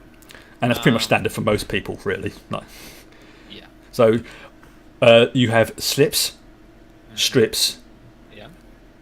bars, and bricks. Right. Those are the tiers. Now the question is, how much do I have? I'm going to leave that up to you, because you can always say you also got some from your family as well. That is fair. Bet your entire family estate. Nah. No, we've never. Now, Quark's many things, but he's not evil. He would never take that bet from someone. He would take your Latinum for sure, yes, but he would never take someone's home. Well, it's got to be a reasonable amount if you're to show confidence. in Yes, the- exactly. Mm. It has to be fairly high. So. It's got to be more than a slip, right? Oh, yeah, definitely. I think it will be some stripes, wouldn't it? If you really want to sort of I was thinking about a bar. nice, Cold press latinum. oh yes. Yeah. So there is an audible silence in the bar when you just hear a clunk, and everyone looks around and sees Tolek with a bar of gold pressed Latinum. Quark's eyes go wide by this point. It's like, are you entirely sure you want to do this, Starfleet? Absolutely. He starts rubbing his ears. It's like, even alone for my cut. You see him going, I can give you 10-1 for the Damocles to win. That is acceptable. he takes a bar and he gives it, put it in the bloody safe. We cut back to the bridge. A little bit. Oh, 1 second, please. Yes, sorry. Before that happens, Tira takes Devon into the ready room. Oh, hello. Not what you think. No, but a few of the crew members are going to go like, oh, hello. Meanwhile, the captain's just he's sitting in the first officer's chair going, I'm not used to this. Like, he's trying to get comfortable. That'll show him for not putting. Then he's So you cut out a little bit there. Yeah. That will show him for not putting proper suspension in any seat other than Yeah, point taken. So Devon, you got this? Well, yeah. I mean, what do I have to do? Tell them to tell Com to go in a straight line. It's not that difficult, surely. I haven't told you how to fly the ship yet. I've seen you in simulation, I've seen you in courses and classes. You might be one of the most recommendable commanding officers I know, and if someone deserves the chair, it's you. So please, don't fuck this up. I like how we've all degenerated to the point where we all start swearing now, like in English. Even though Starfleet would never approve that. It's Well, I appreciate the simultaneous vote of confidence / backhanded put down. Thank you, Tira. Never. Nonetheless, I've got your back. So what happens in a few minutes? okay. Cheers. Back on the bridge. You see on the view screen the event scene. Message coming through from the Captain Dax, sir? Sir? Put her through. Beep beep. Dax appears on the screen. Well, this is it. We've already given your helmsman the coordinates for the start where to go to. Now, I don't know if I've already told you this, but the Eventine can actually turn in quantum slipstream. Don't know if you were aware of that. Well, I am now. Oh, sorry, did I forget to mention that? You might have done. Yeah. Oh, that's such a... I must make a mental note of that. Must have slipped your mind. It did, yes. It slipped my mind. However... An unnoticeable grin runs across the lips of Tira. However, I'm not going to get too cocky because I've seen the projections of my crew. Whilst the Eventine can turn, your ship has the advantage in terms of straight lines, but you will have to drop out of slipstream to perform a turn. So this is going to be close. You have the technology, we have the experience. This is going to be fun. Dax out. Communications close. You see... Has the adaptability, Captain Dax. It's like... Averin turns a grinning face towards Tira, knowing the slingshot plan. Yeah. This ought to be very fun. Oh? What have you got planned? This is Captain Pruitt turning to you from the first officer's chair. Lieutenant Shatisra can explain. It's her plan. Actually, don't. And he just puts his hand up. He's like, don't. It probably will be more fun if it's... Don't tell me, because officially, blip blip, I am no longer in command. And he sits. It's over to you, Captain. So we're waiting for them to reappear before we do our run. Correct? Yes, basically, yes. The way this works is this is Captain Pro explaining this. It's the way that the Eventine and Dax has done it on previous runs is they will go to a predetermined point, turn around, and come back. A neutral third party, in this case, is going to be Deep Space Nine, will be monitoring from when they leave to when they come back, and they give Deep Space Nine a prearranged signal. We will be doing the same after they return, mainly because it's, to use a old Earth vernacular, we do not want to cross the streams. But rather than waste time until they show up, Davrin gets Com to program in the destination and asks for Lieutenant Holek to do a final check. Okay. I'm going to give this one free. It's not going to make much of a difference now because everything's sort of preset. This is more for your nerves. It's just more of an in-character action. Okay, that's fine. On the screen, you see a slipstream tunnel form, and Now, you've seen ships go to warp before. This is way faster than you have ever seen anything go before. It's the proverbial blink of an eye. I mean, even with a warp, you can still see something happening. But with this, the tunnel appears and the ventine's gone. Davrin covers his hand in sort of shock and awe, and slightly to stop himself from drooling on the captain's chair. It's like Captain proceeds and goes, "Yeah, that was kind of my reaction the first time I saw it as well." This is going to be epic. Either way, let's just say this. Now, I've been on a ship that's been in the Slipstream before. This is going to be something you have never experienced before. Either way, it's going to be memorable. Are you ready for this, Ricky? Yes, ma'am. you can see Ensign Ricky. He's sweating a little bit. I mean, although he's a Bajoran who's come from and he's used to Starfleet life, you can see he is nervous as hell. And it's like, I put a few strips on us to win, sir. A few strips of latinum. Is that right? Is that right that Tolek put a brick? Sorry, sir. Your Tolek, information is that correct? And he's leaning over and like, whoa. You know what that means. The odds are in our favor, because the Vulcan would only do a logical bet. And as you can see that, a light goes off in his eyes. It's like, and he starts grinning.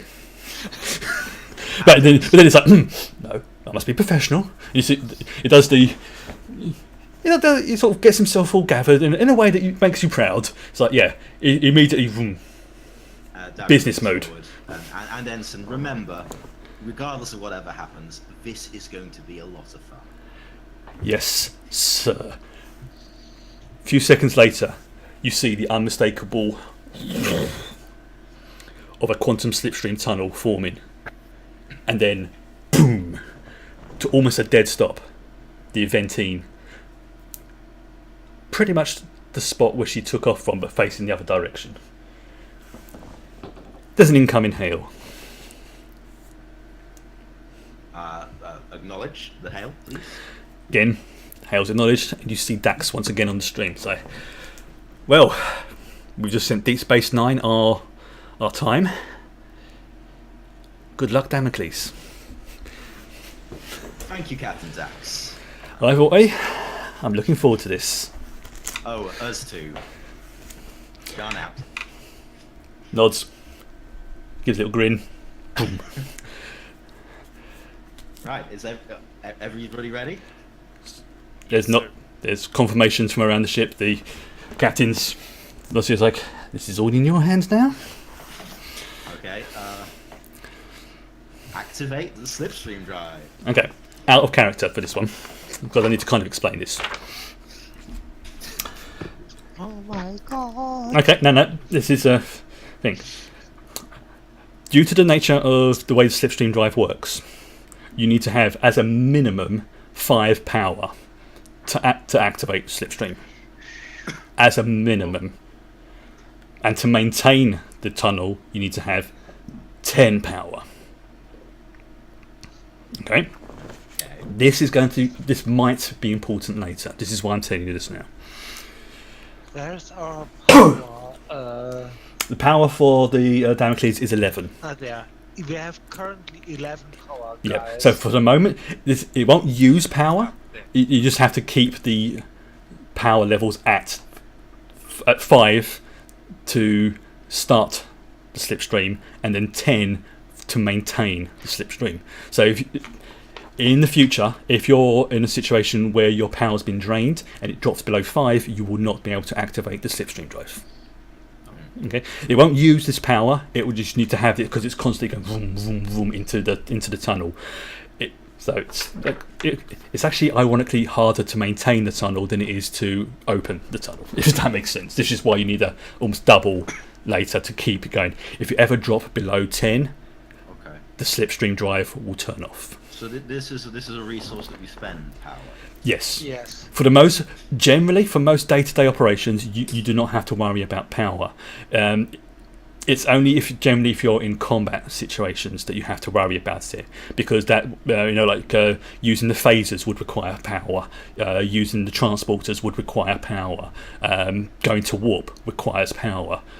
So if you're in a non-combat situation or you're under pressure, like you're going to be, power is important. Okay. Also, due to the fact that the Damocles is not a ship designed 100% for Slipstream, it will be easier to go to Slipstream when you go to warp. So you go impulse, warp, Slipstream. Okay? But obviously, using warp requires power. Okay? So your warp, the speed that you go to warp at, will determine how easy it is for this first test run to go into Slipstream, and also how much power is used. Okay. So this is a decision especially Davrin as the captain, you have to make. Is the warp speed relative to the amount of power? Yes, like it's warp 6. It would be 6 power. Yes, that's basic. Yes, yeah, that's it. Just to keep it easy, that's exactly how much it's going to be. But also, inversely, starting from 9 and counting downwards, the lower the warp speed, the more difficult it will be to activate Slipstream. Okay, well, before we make any decisions, I feel like we need to know how easy it is to get the power back. It's relatively easy. It's where's the thing? Power. But basically, it requires a power management role, which is either daring in control or engineering, assisted by the ship, and every success is power back. So you might only get a handful back at a time.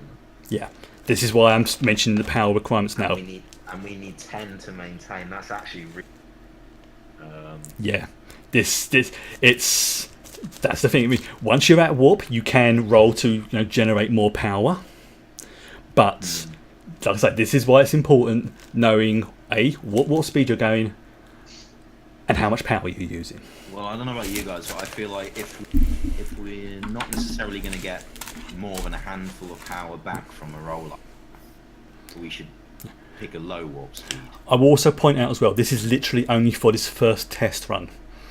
In the future, it will be a lot easier to do it because it's like literally the ship does not know what to do. Yeah, practically the Slipstream will be faster than any warp speed, so we should focus our energy on Slipstream and do not. So just going straight to warp. Slipstream. Yeah. Yeah. And Okay. we prepared well enough for that to go on correctly on Slipstream. Okay, so you can go like warp 1 or something like that. Because also as well, again, before I forget, this will also determine how easy and hard a certain maneuver is going to be. So again, So are you saying that we have to go to warp to go to Slipstream, or are you saying that we on this first time you use it, you will have to go to warp Slipstream? then we'll do warp 1? Okay, that's fine. It's literally just for this role, because it's like, imagine the engines are slow, everything's been slowly built up, things are being channeled. They don't want to suddenly put all the quantum Slipstream data through your deflector in one go. They want to ramp up to it, and it's easier to do that at warp. It's like, instead of like going from like walking speed to suddenly running at the speed of a train, you can't do that. You have to peg up a little bit. So Davrin orders a con warp 1. Destination settings, sir. And it's a distinctive. Everyone's familiar with it. You get a brief message come through from Deep Space Nine. Damocles, your time starts now. Activate. Quantum slip. Okay. There's a noticeable dimming of the lights as the commander enters. Tira. Yes. Don't make Tira do the rolls. Okay, now I'm gonna revert this. No, he said Tira. No, because this is actually quite fair. I want to be fair on this one. Okay. Right. Who's by helm? Who wants to roll for the helm? Sorry, who wants to roll for the helm? I mean, so you mean a con roll? It's a control and con roll, I'm perfect at that. and the DC is going to be 4 Okay, in that case, yeah, feel free to Go ask ahead. him. Go ahead. because, as I said, if you, First a security officer, then a pilot, guys. so yeah, you got something. So this is basically to determine if the slipstream drive activates, or at least starts powering up. No pressure. Yep. I got this. Spend all the momentum you want. Yeah. By all means. By all means. Then I spend 3 momentum. Get a maximum of 5 dice. So I'm getting my D10 ready. Probably wise in the circumstances. Does my focus on small space vessels again play a part? Give me a logical reason why. The reason why the slipstream is optimized for the behavior and the gravitational behavior of space vessels, so it would be for a Starfleet officer who is trained in astrogation, would be easier to pull off if they are trained in a small space vessel instead of big cruisers and. I'm going to say yes on this one. It's because there is some relevance to it. I mean, if the ship was any bigger, like a Galaxy class or something like that, no. Or But even a Miranda class. yeah, but I mean, although the Damocles is a scale 5, scale does not always directly translate into size. It's a mixture of how tough the ship is and how big it is. It's a sort of, again, it's another abstract value. I mean, the Intrepid, for example, is actually a 4. It's a scale 4. So it's a bit bigger than an Intrepid, but it's still a small ship. Yeah, and of this aeronautic design, in difference to the saucer, I think it has a smaller volume. Also, the Damocles is more pointy as well, so it's in the, to use a ship metaphor, it goes through the water easier. So let's fuck up this roll. Yeah. Okay. Yay. Right. Hey, Okay. Hey, yeah. Yeah. that Just like pleases four my. That's very good. Now, as the slipstream drive starts powering up, you can hear it humming throughout the ship. There's a very, very slight vibration. Very, very. It's not massive, but it's noticeable. It's like the ship's very, very slightly shaking. You hear into Ricky go, "Sir, I think the drive's ready." Then let's punch it, Ensign. With pleasure, sir. He hits the button that activates the slipstream drive. Within seconds, all of you feel yourself push back. Pretty much, no, it's not majorly so, but it's enough that because the inertia dampeners are not 100% configured correctly. But it's Shaky bridge. yes, like everyone's you're shaking about all over the place, someone in different directions. But on the screen, you all see something you have never seen before. It always the irony of a slipstream tunnel is when you're inside it, things seem to go in slow motion, and you slowly see the tunnel coalesce. Now, in Stargate, when you see the wormhole go off into the distance, imagine that very slightly green and a straight line. Within a moment, the Damocles is propelled along the slipstream drive. Sir, we have slipstream velocities. Thank you, Ensign. Oh my... Sir? We're going at warp 30.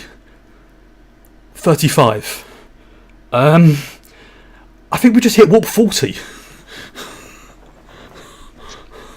Davin just laughs. And Yes. it's like, and the captain just turns around and goes, well done. Now comes the fun part. And then just sits back. Right. I'm going to spend 2 fret. Oh, of course you are.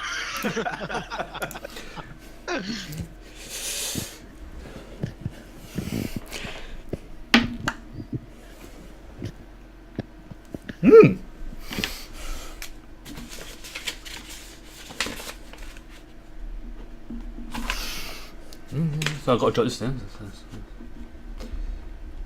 I'm going to keep track of that. Okay. Right.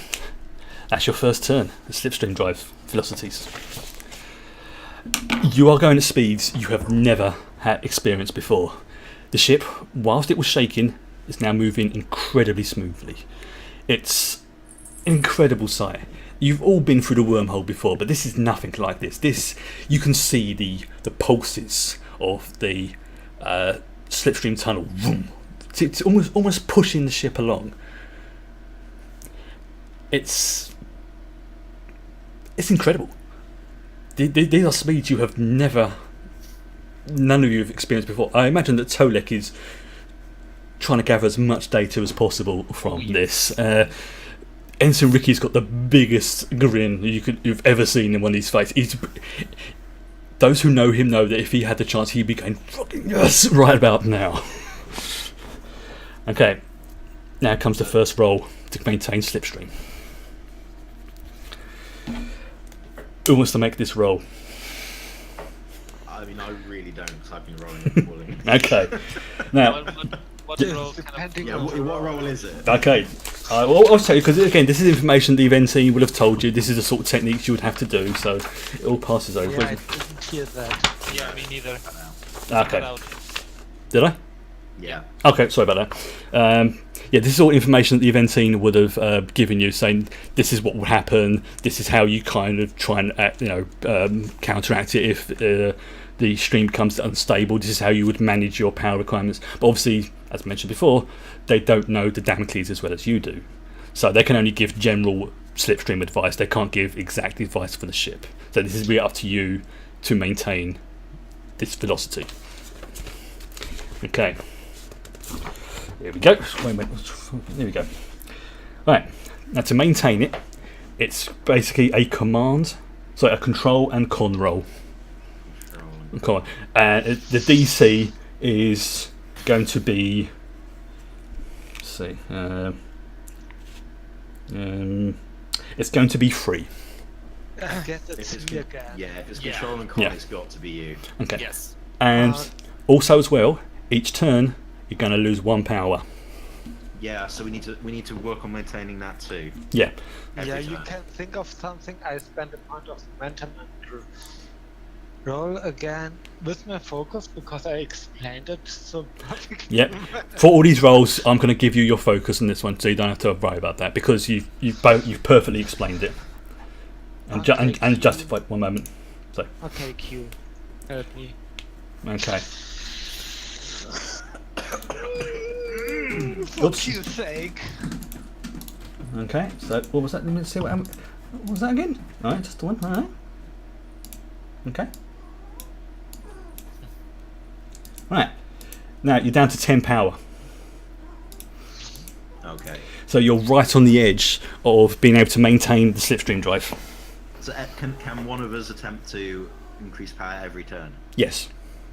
Okay. So what sort of role would that be? Would Okay, That be engineering role? I've got it written down here. Let's see. It's going to be either daring or control and engineering.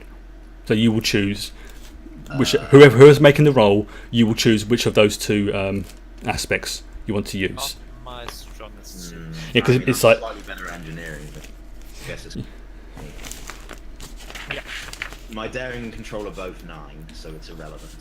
Okay, and My your engineering. engineering's 3. Yeah. Okay. Yeah, my engineering is 2, my daring is 8, my control is 10. My engineering is 2, my control is 11, my daring is 10. So it's entirely up to you who wants to make these forget rolls. which is sort of a major. How does it work? Is it the attribute or the discipline that is the most important factor? It's a combination of It's, both. it's, because yeah, it's, you those two never roll together- one on their own. It's the two together. No, I realise that, but I'm just wondering when we're comparing them, Oh, whether like an increase of 1 in an attribute is.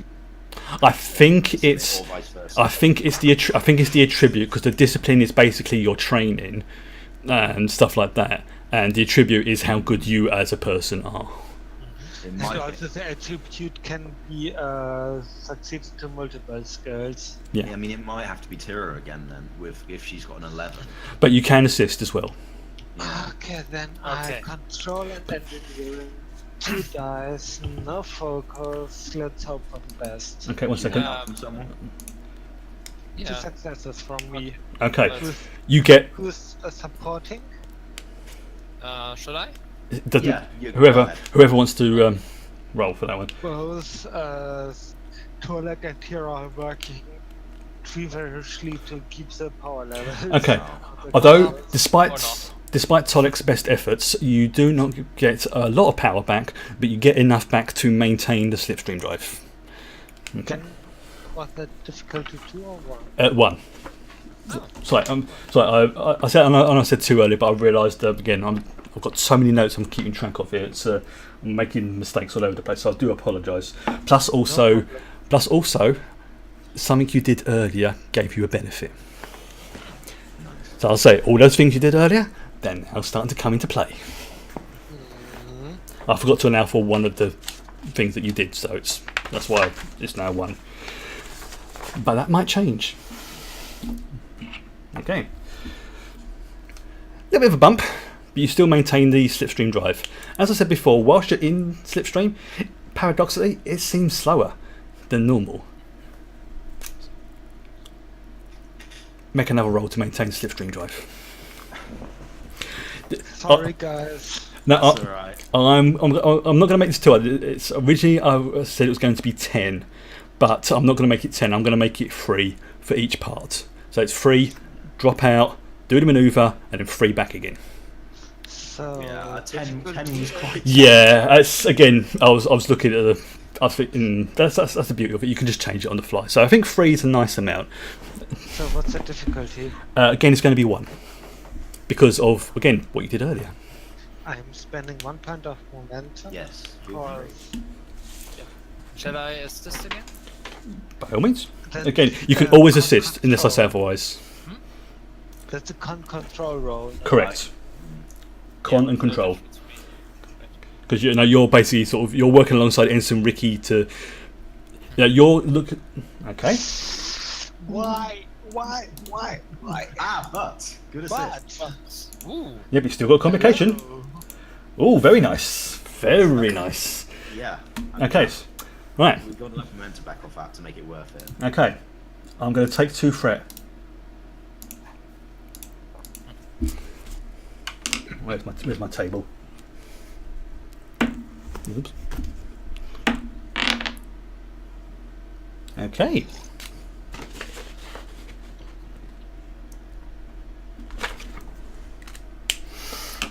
Right. Again, you feel a bit of a jolt. Nothing major. The slipstream drive is still maintaining, and you can tell that you're coming up to the point where you have to drop out slipstream and do your manoeuvre. This would be where the Eventine has her advantage, because she's able to, in effect, slipstream without dropping the speed. Okay. So I'm assuming, given that Tira is good at con and is the one that came up, we're expecting her to do it. It's another roll for me. Okay. So I'm gonna. Dav says Tira, take con. yes. so Ensign Ricky gives you good luck. You got this. Sorry, we're making you do all the rolls. No, but it's like, considering it was your idea and your plan and your manoeuvre, It's like Ensign Ricky's going to help you, but primarily, this is on you. I wish there was a role I could do actually. You can actually. Talent if I can. What? So what talent was that? It's a talent called Follow My Lead. What does that do? Once seen when you succeed at a task during combat or a perilous situation, I would argue this kind of. I'm gonna say that yes for this one because it's kind of perilous. Once I succeed at a task during that scene, spend a determination. When I do, I choose a single ally. The next task, if I attempt, counts having assistance from me using my presence and command. And I'm pretty good at those. The problem is, I have to succeed at a task before I can activate it. Yeah, it's basically you just going, "You got this, Tira," and then saying something Andorian, and then like mistranslated it to like your mother is a hamster. Yeah, so unless I can think of a task which would be sort of beforehand, I can't activate that talent. I'm going to say actually for this one you can. I'm going to fudge the rules a little bit on this one because Can I just when I'm going to do it and I'm going to spend my determination. So I'll be assisting you with presence and command here. Yeah, because you're in the command chair. You are the one who's doing it. You're giving the directions, and come on. This is kind of a perilous situation. Your dignity is at risk here. I may have just accidentally left roll 20, so let me just load it back Okay. up. No, technical difficulties. Presence and command. Yes. Since you spent determination, you got already one critical success. Yes. Yes. And lead by example is actually one of my focus. So I knew that. That's why I was allowing it. Okay. I'm just. You're in the command chair, so this is your thing. I mean, you can't possibly use all the determination, so I'll spend one. No, you can only use 1 per turn. 1 per scene, sorry. Sorry? You can only use one. No, I didn't mean determination. I meant momentum. Oh right. Oh no, you can use as much. Just say Tira can only use a maximum. So I might. Yeah, but as I said, remember, if you need more momentum, you can give me threat. All right. Oh, nice. So 5 successes already. Yeah. Basically. So I'll just take that momentum back. And you got 2 extra, so okay. I've got to jot this down. Because I did say that would add to your score at the end. Okay. Right. Not bad though. Not bad. I just hate those critical threats. Yeah, me too. Yep. Okay. You drop out of Slipstream. Exactly where you planned it to be. And the star is right in front of you. And it's I suppose you call it is it a blue giant? It's big, it's blue, and it's perfect for what you're about to do. Blue was always my favorite color. Brilliant. Brilliant. I like that one, yes. Inspiration point, or whatever the system uses. Suddenly I regain my There you go. determination. Hey! No, that's fine. Because I approve of that one because that was good. That was in character. That was a nice bit of RP there. So yeah, I will give you bonus momentum for that. Nice. Good. Yeah. Sir, and he sends him Ricky to Tira. Shall we? Let's do that. Yes, As soon as you're ready, Lieutenant. okay. You see Ensign Ricky rubbing his hands. Again, although you dropped out of Slipstream, you're still going at high impulse towards the star, positioning yourself. The star's kind of like say where my head is, and you're getting yourself lined up. You can see it on your tactical display, the pre-programmed like squares. Everything's lining up properly. You're getting in gravitational wave, Captain.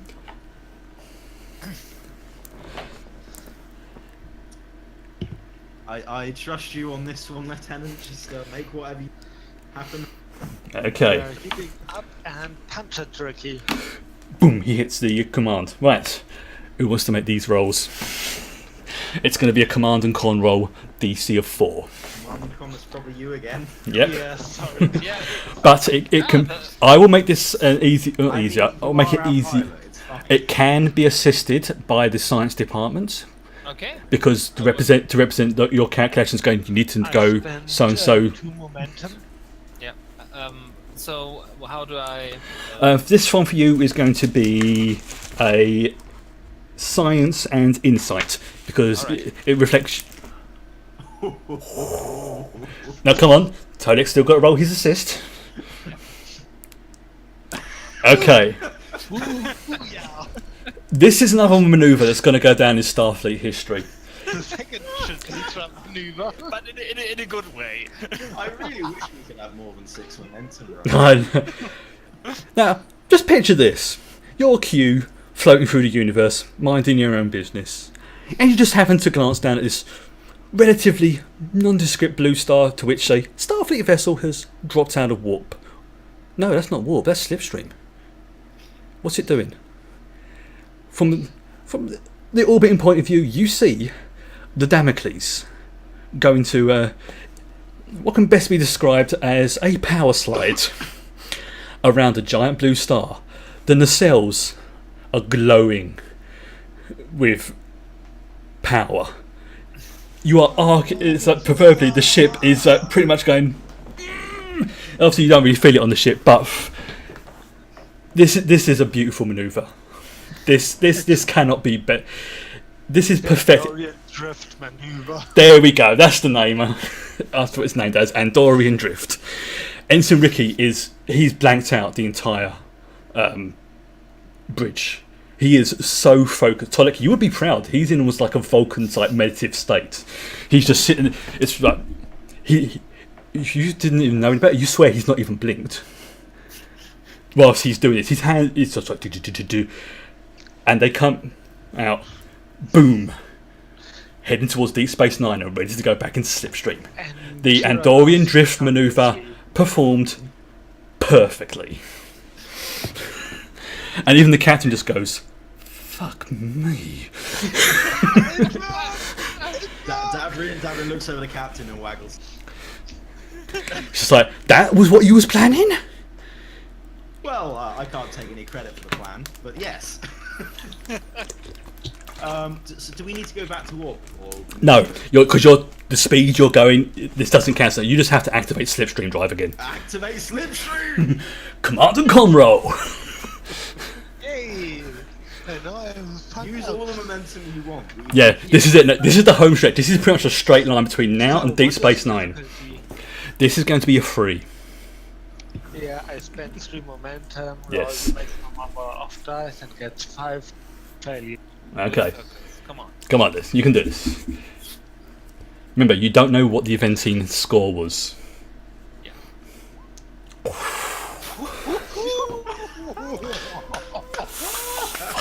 You guys are on fire tonight. I don't. Well, can we? Let's be clear. It's Tira who's on fire. Yes. This is Tira's night. It's not been Davrin's. No, the thing is, don't put yourself down. I'll go for it at the end, but I will definitely say that things that you have done earlier is now paying off. That's all I'm going to say. Yeah, so don't put yourselves down because you have contributed. Believe me, you have. I'll go for it at the end. Yeah, but also remember, it's not Tiro alone. It's just like I prepared as a communication. As I between say, the yes. science, engineering, the con. and It's the everything's coming together in one beautiful moment. And Ensign Ricky's looking down and going, "Captain, I think we just hit warp 45. That's why Ricky, you have I made did me the mad. pet speech with the bridge crew. Yeah, and like this is on the trans warp quantum slipstream scale. This would be the equivalent of warp 9 point with 45 nines after it. That's basically the way. This is how I'm. laughing to himself. This is how I'm deciding the scale works. You can never achieve warp 10 because that's infinite velocities, but basically each 9 is warp 1 on the trans warp scale. So trans warp 1 is warp 9.9, trans warp 2 is 9.99, and so on. And you are at trans warp 45. basically 9 point with 45 nines after it. It's everyone knows you are going so fast now, but the ship is starting to shake a little bit. Yeah, It's actually on that note, Tole, Yes, Captain. didn't hear you.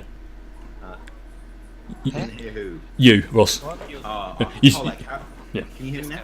Yes. Tolek, I said Tolek, how's our hull integrity? I will run a diagnostic right now. Very easy. Your hull integrity is going to be decided by. This is going to be internal systems, isn't it? So, presence and engineering. Presence and I think- Maybe I shouldn't have asked Tolek. I'm just trying to search because it's nothing to say exactly what it would be. Shouldn't that be inside engineering? I'm just going by what the sheets. Yeah, screw it. Just go with insight engineering. I don't because to be honest, it doesn't really matter right now. I'm gonna spend a momentum on this. Yeah, Okay. go ahead. Okay. Yeah. Right. What I'm going to do is I'm going to gain a threat, but I'm going to spend it immediately.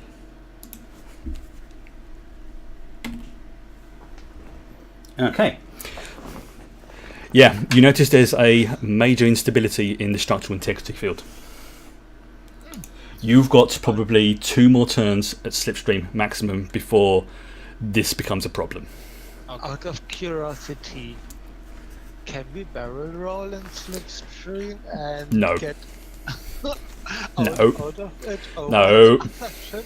No, because the eventing has already done her thing. It's for a test roll. You do not want to have another ship in the Slipstream with you.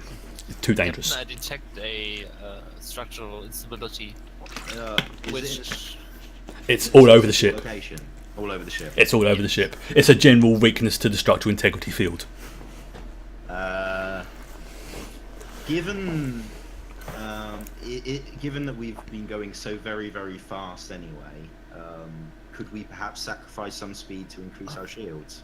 or 2 turns should do us, so we don't have Yeah. to worry about that yet. Although you had 3 turns coming here, the speed you're going, you now have 2 turns going back. I would prefer not to show up a wrecked mech. We should be safe until we make our return to Deep Space Nine. If we lose velocity, we can still take measures. Okay. From the tactical point of advantage, I agree with Tolek. You should risk it. Okay, so Understood. Right. Let's make that happen then. all right. So let's do this. All in. Go. We're So already if this roll, then there's going to be 1 more set of rolls, and then that will be the race over. So, again, control and con. Yes. Come on, go. And this is going because of the weakness to the structural integrity field. It's going to be a DC of 2 because the feel free to use all of them. because like the ship is Yeah. the ship's straining. She was. They planned on her going warp 35. You're going warp 45. You're going 10 times faster, basically, than the ship was We're designed. going 10 more warps, guys. Basically, you're past that.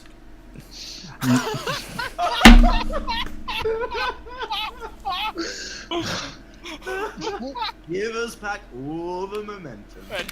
You've got them all back, and then some. 1, 2, 3, 4. Beautiful.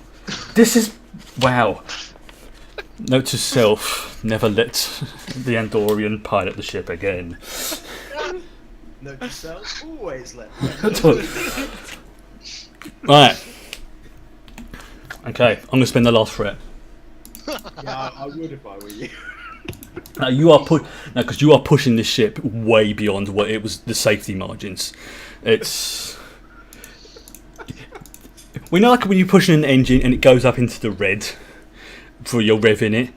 That's pretty much what you're doing now to the slipstream drive. You are in the red zone.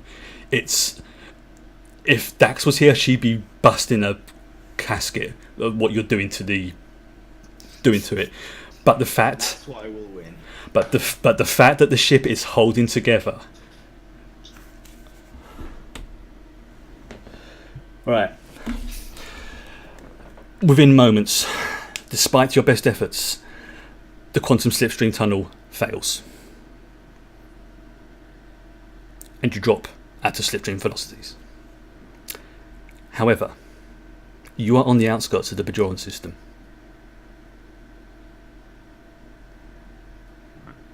You're not exactly where you planned to drop out, but you're pretty damn close. Alright, so how much power have we got left? In It doesn't matter right now, because What would be faster, re-engaging the slipstream or going to warp? if you did the slipstream, you would overshoot Deep Space Nine by days. Alright, so so we'll just go to warp at the fastest speed. Maximum warp, yeah. Okay, boom. Yeah. You're at Deep Space Nine within a matter of minutes. You immediately are hailed by the event team. Acknowledge the hail. Hail's acknowledged. You see Dax back on the screen, and you see a look on her face you've not seen for a very, very long time. She's not happy. Captain Dax. And you can almost see her. Now, Davin, you know this is a fellow Trill. You know that when the spots darken, that person is either embarrassed or angry. And from what you know of Dax, it's a little bit of both. She's embarrassed. Yes. We were monitoring your speeds from here. What the hell happened? What did you do? There is no way a ship like you can turn around that fast. What did you do?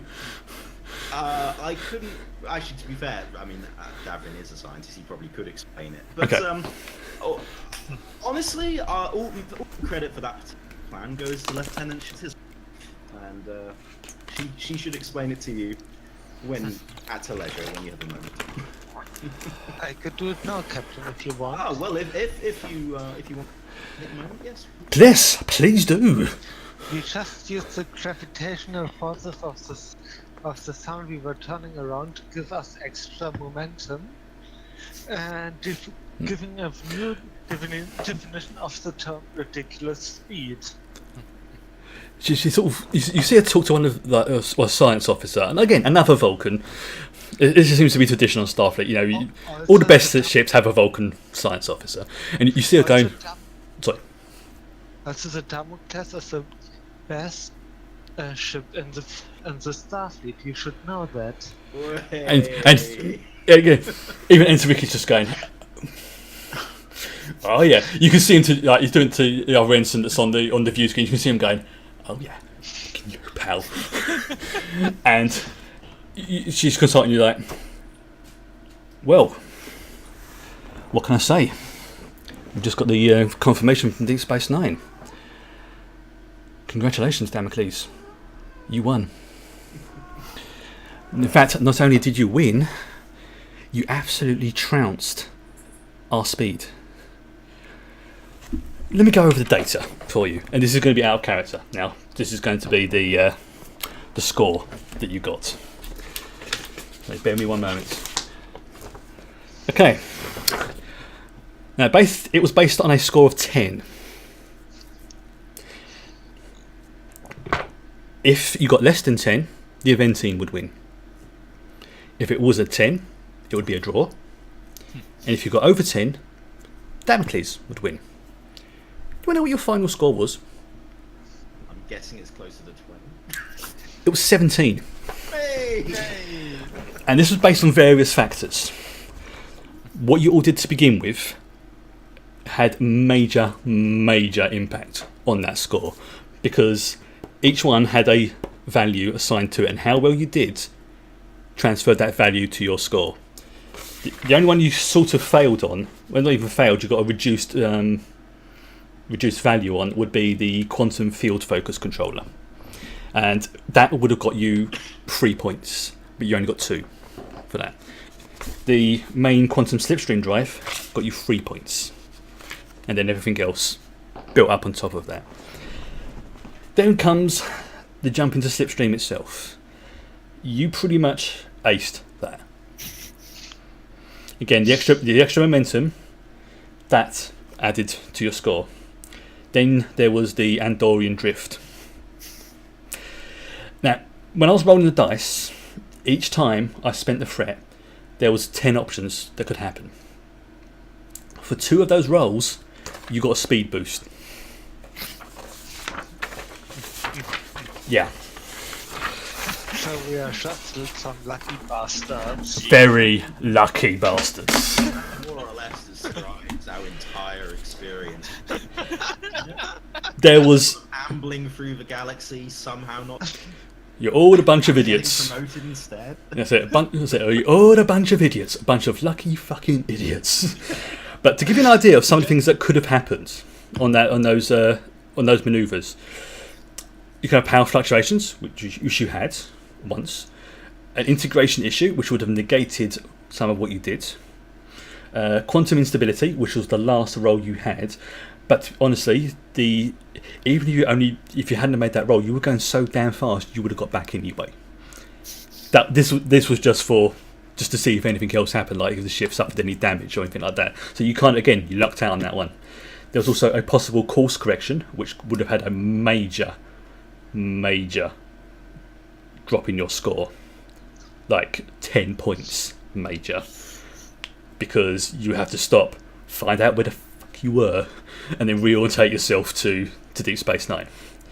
The double tunnel, basically then you had a chance of it, a second tunnel, and you're going down the wrong one, in effect ending up where you just came from, back at the start. Wrong calculations, but lucky enough your Vulcan earlier with his, he just did one little tweak to the sensors and the thing that gave an extra bonus to the score. Good job, Tarlak. So literally just that one minor alteration made it from being a +2 roll to basically a +4. So that roll basically doubled your personal score that you got for that one. Okay, so we're now going to go to an epilogue, which I haven't done for a while. It's on the promenade. Quark, not happy bunny, as he hands over his 10 bricks of latinum to Tolek. Even Ensign Ricky is sitting there and he's got a brick because of the amount he read, and he's just going, "This is brilliant." Right? I really regret making that bet now. Yes. With a very slight shadow of a smile. Oh, of course. Tolek would accept that. It's just like, Tolek, although to be fair, about a round of Zorian whiskey for the entire bar. We will see. Or at least entire bar who are although to be fair, Quark looks at it and just like, "Nah, I made 10 times that myself. Enjoy." And you see at the back there's a massive pile of bricks, and he's just going, "Yes, good." Away team, are you ready to receive our guests? And you hear the very happy Captain Purr. That is the first time I've ever heard him happy. Oh, he's trying to hold this back. He really is trying to hold this back. It's like, get your tricorders ready. This is going to be a good one, people. Oh yeah. And true to their word, Captain Esri Dax and 3 of her crew materialise on the promenade. Stark, bollock, naked. Now Dax, she doesn't mind. You know, she's had several lifetimes, and Jadzia did a lot worse in her time. And we don't start with Ezra. And she's pretty much just standing there just going, "Yeah, I've got a good body. I don't care. Take a look if you want." And yeah, again, for her age, she's pretty good. The others are, there's an Andorian, a Chiton, and a Vulcan. Surprisingly, the Vulcan science officer you saw earlier, talking to her, who is standing there, back straight. As if this is a normal day for him. It's just like, yes. Tolek, how do you suppose his logical process? Overhearing you, he says, "I was part of the command crew. I agreed to the bet. It is logical. I honour the forfeit. I would have expected Tolek," he indicates to have honoured it as well. I definitely check out the ass of the Andorian. Oh, you check his ass, and as far as you're concerned, he's got a nice butt. And they start running off around the corridor. And that's where we're going to end today's episode. My new favorite episode of Story. Oh yeah. Oh yeah, the guy turned, yeah, although he's still wearing fur, in that area, he's not wearing much, obviously, so it's a cat, so you can see cat butt. And yes, Quark is trying to record the image on the for the Holosuite program, but when Kira finds out, she is going to kick him very hard in the lobes, which is the Krengu equivalent of a kick to the knackers. Yes, well done on not only winning the race but winning the bet. Oh, there is another message for Davrin from Esri. Hey. This is an epilogue. Remember this. Well done. There's a little something extra coming your way. And that's it. Is that from Frua? No, that's from Dax. Ah. Yeah, we were winning. So. No, you were winning something, but there's something extra is coming. Oh. This is something extra. What you guys won is a very expensive barrel of blood wine. This is very expensive. Oh, trust the Dax to Exactly. Basically, remember she is still technically of House Martok, and she was able to get hold of a very, very expensive barrel of blood wine for the crew. And this is this is not, even if you don't drink blood wine, you can appreciate that this is something that if you gave it to a Klingon, you'd pretty much be inducted into his house straight away.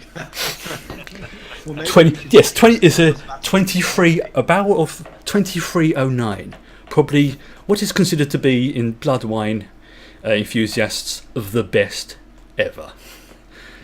This is like this is the sort of blood wine that would make Kalis himself happy. Esquojo has encyclopedic knowledge. Oh yes, some people do. Crazy. It's easier. It's much easier when you're a viewer than when you're playing. But yeah, basically, you've got this is something special from Dax, from her to the crew. I'm already thinking of some interesting uses for that. Well, there is a sort of sub message in saying your Andorian is going to love this. That's all I'm saying. It's Andorian ale. No, it's not ale. This is something tangible that you. My God, I think the GM Well, consulted Andorian. Here's Ale. Andorian ale, and here's everything else. Oh, okay. Then so you don't want this, do you? That what I've got planned being sent to you.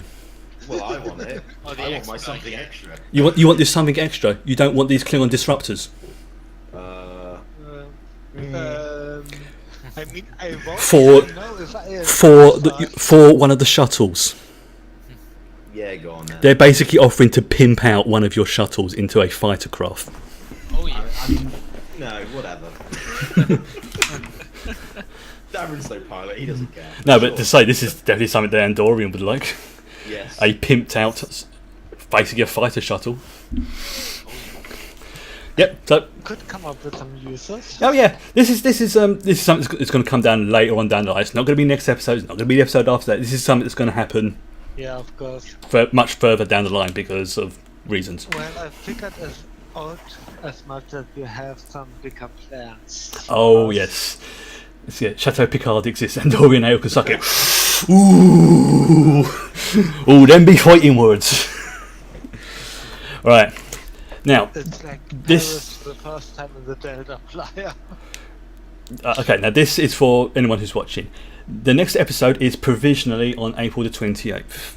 Now, if Ross can make it, and if to be more exact, if I can make it, because it's also my birthday that day as well, and I've got a sneaking suspicion my family might be planning something as well, there is a very, very small chance that there will either be no Star Trek on that weekend, but there will be one couple of weeks afterwards. That's it. And if we are all present for the 28th, and again, I'm concluding Ross as well, it will be a Mirror Universe episode. If Ross isn't available, then it will be another episode as well. But again, assuming I'm available as well. I don't want to sort of say to people, oh, it definitely will be happening on this day, because there's loads of things going on for all of us around that time. Think of this as a potential mid-season break, basically. That's the way to look at it. And then we will come back with a Mirror Universe episode. So get your goatees on standby. I'm actually seriously thinking of just trimming for this one. Me too. You don't have to, but it will be definitely appreciated if you do. Well, I regret to say it takes me far too. That's perfectly fine. You can just be the smooth-faced trill on board. That was the other option I was thinking about. Either doing the goatee or shaving everything off. It's entirely up to you, but I personally, I'm pretty much not going to shave for the next couple of weeks if I can get away with it, because I want it to be a nice sort of goat, because it's just going to be like that pretty much for me, and it's just going to look evil as much as I can. And I haven't decided yet if it's going to be a canon episode or not. It all depends on what you guys do in the episode, whether or not it will be considered canon. In that case, I really want to do whatever it takes to make it canon. No, it's literally more. It's literally more a case of I've got an idea how the episode starts. I've got an idea how the episode will end. What happens between the two, I am leaving 100% up to you three. I have That's risky. Oh yes, that's the thing. I want to see. This is. I will set up the scenario. I will describe how things are and what the brief background is for the ship. But pretty much what happens after that will be up to you.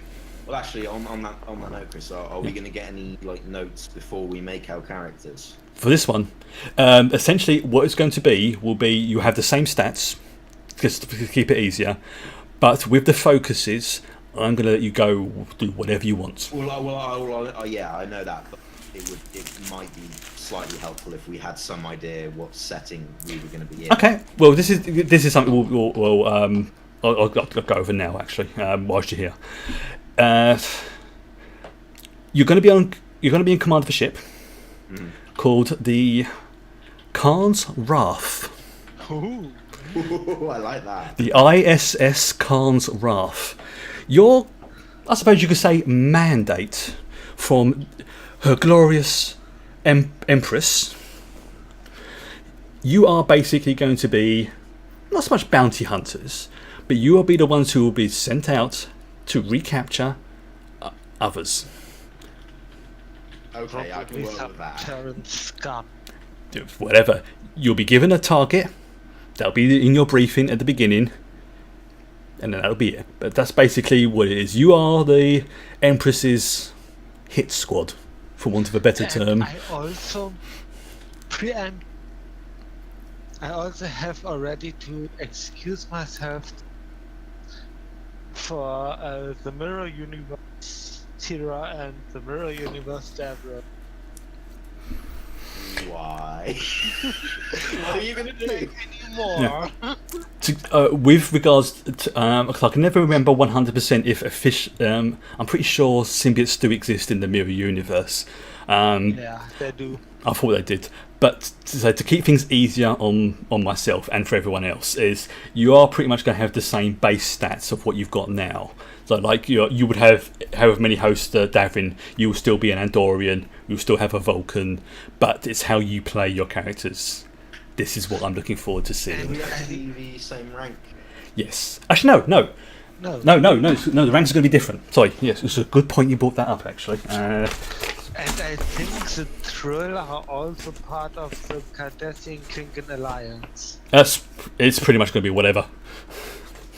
But I mean, obviously, that just means that my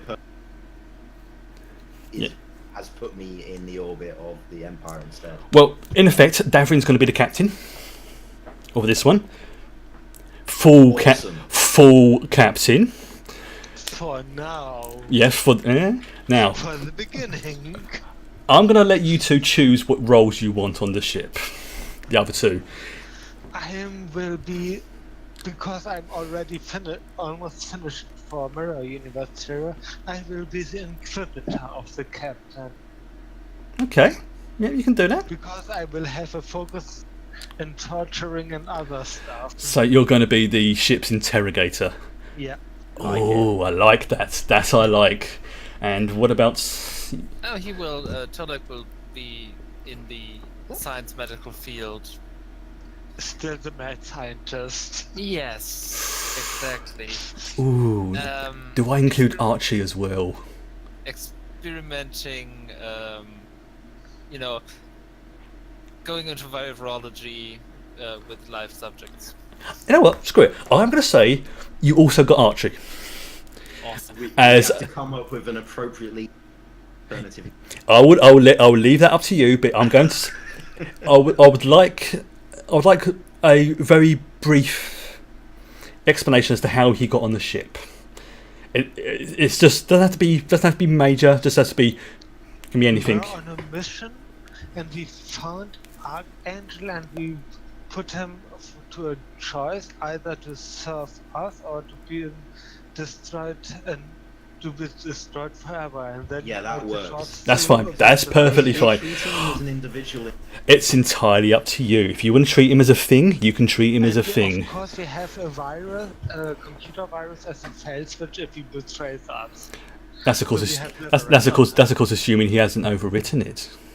Well, You don't know that. Exactly. You don't know that, You- yes. So you're going to have a pissed off AI on board.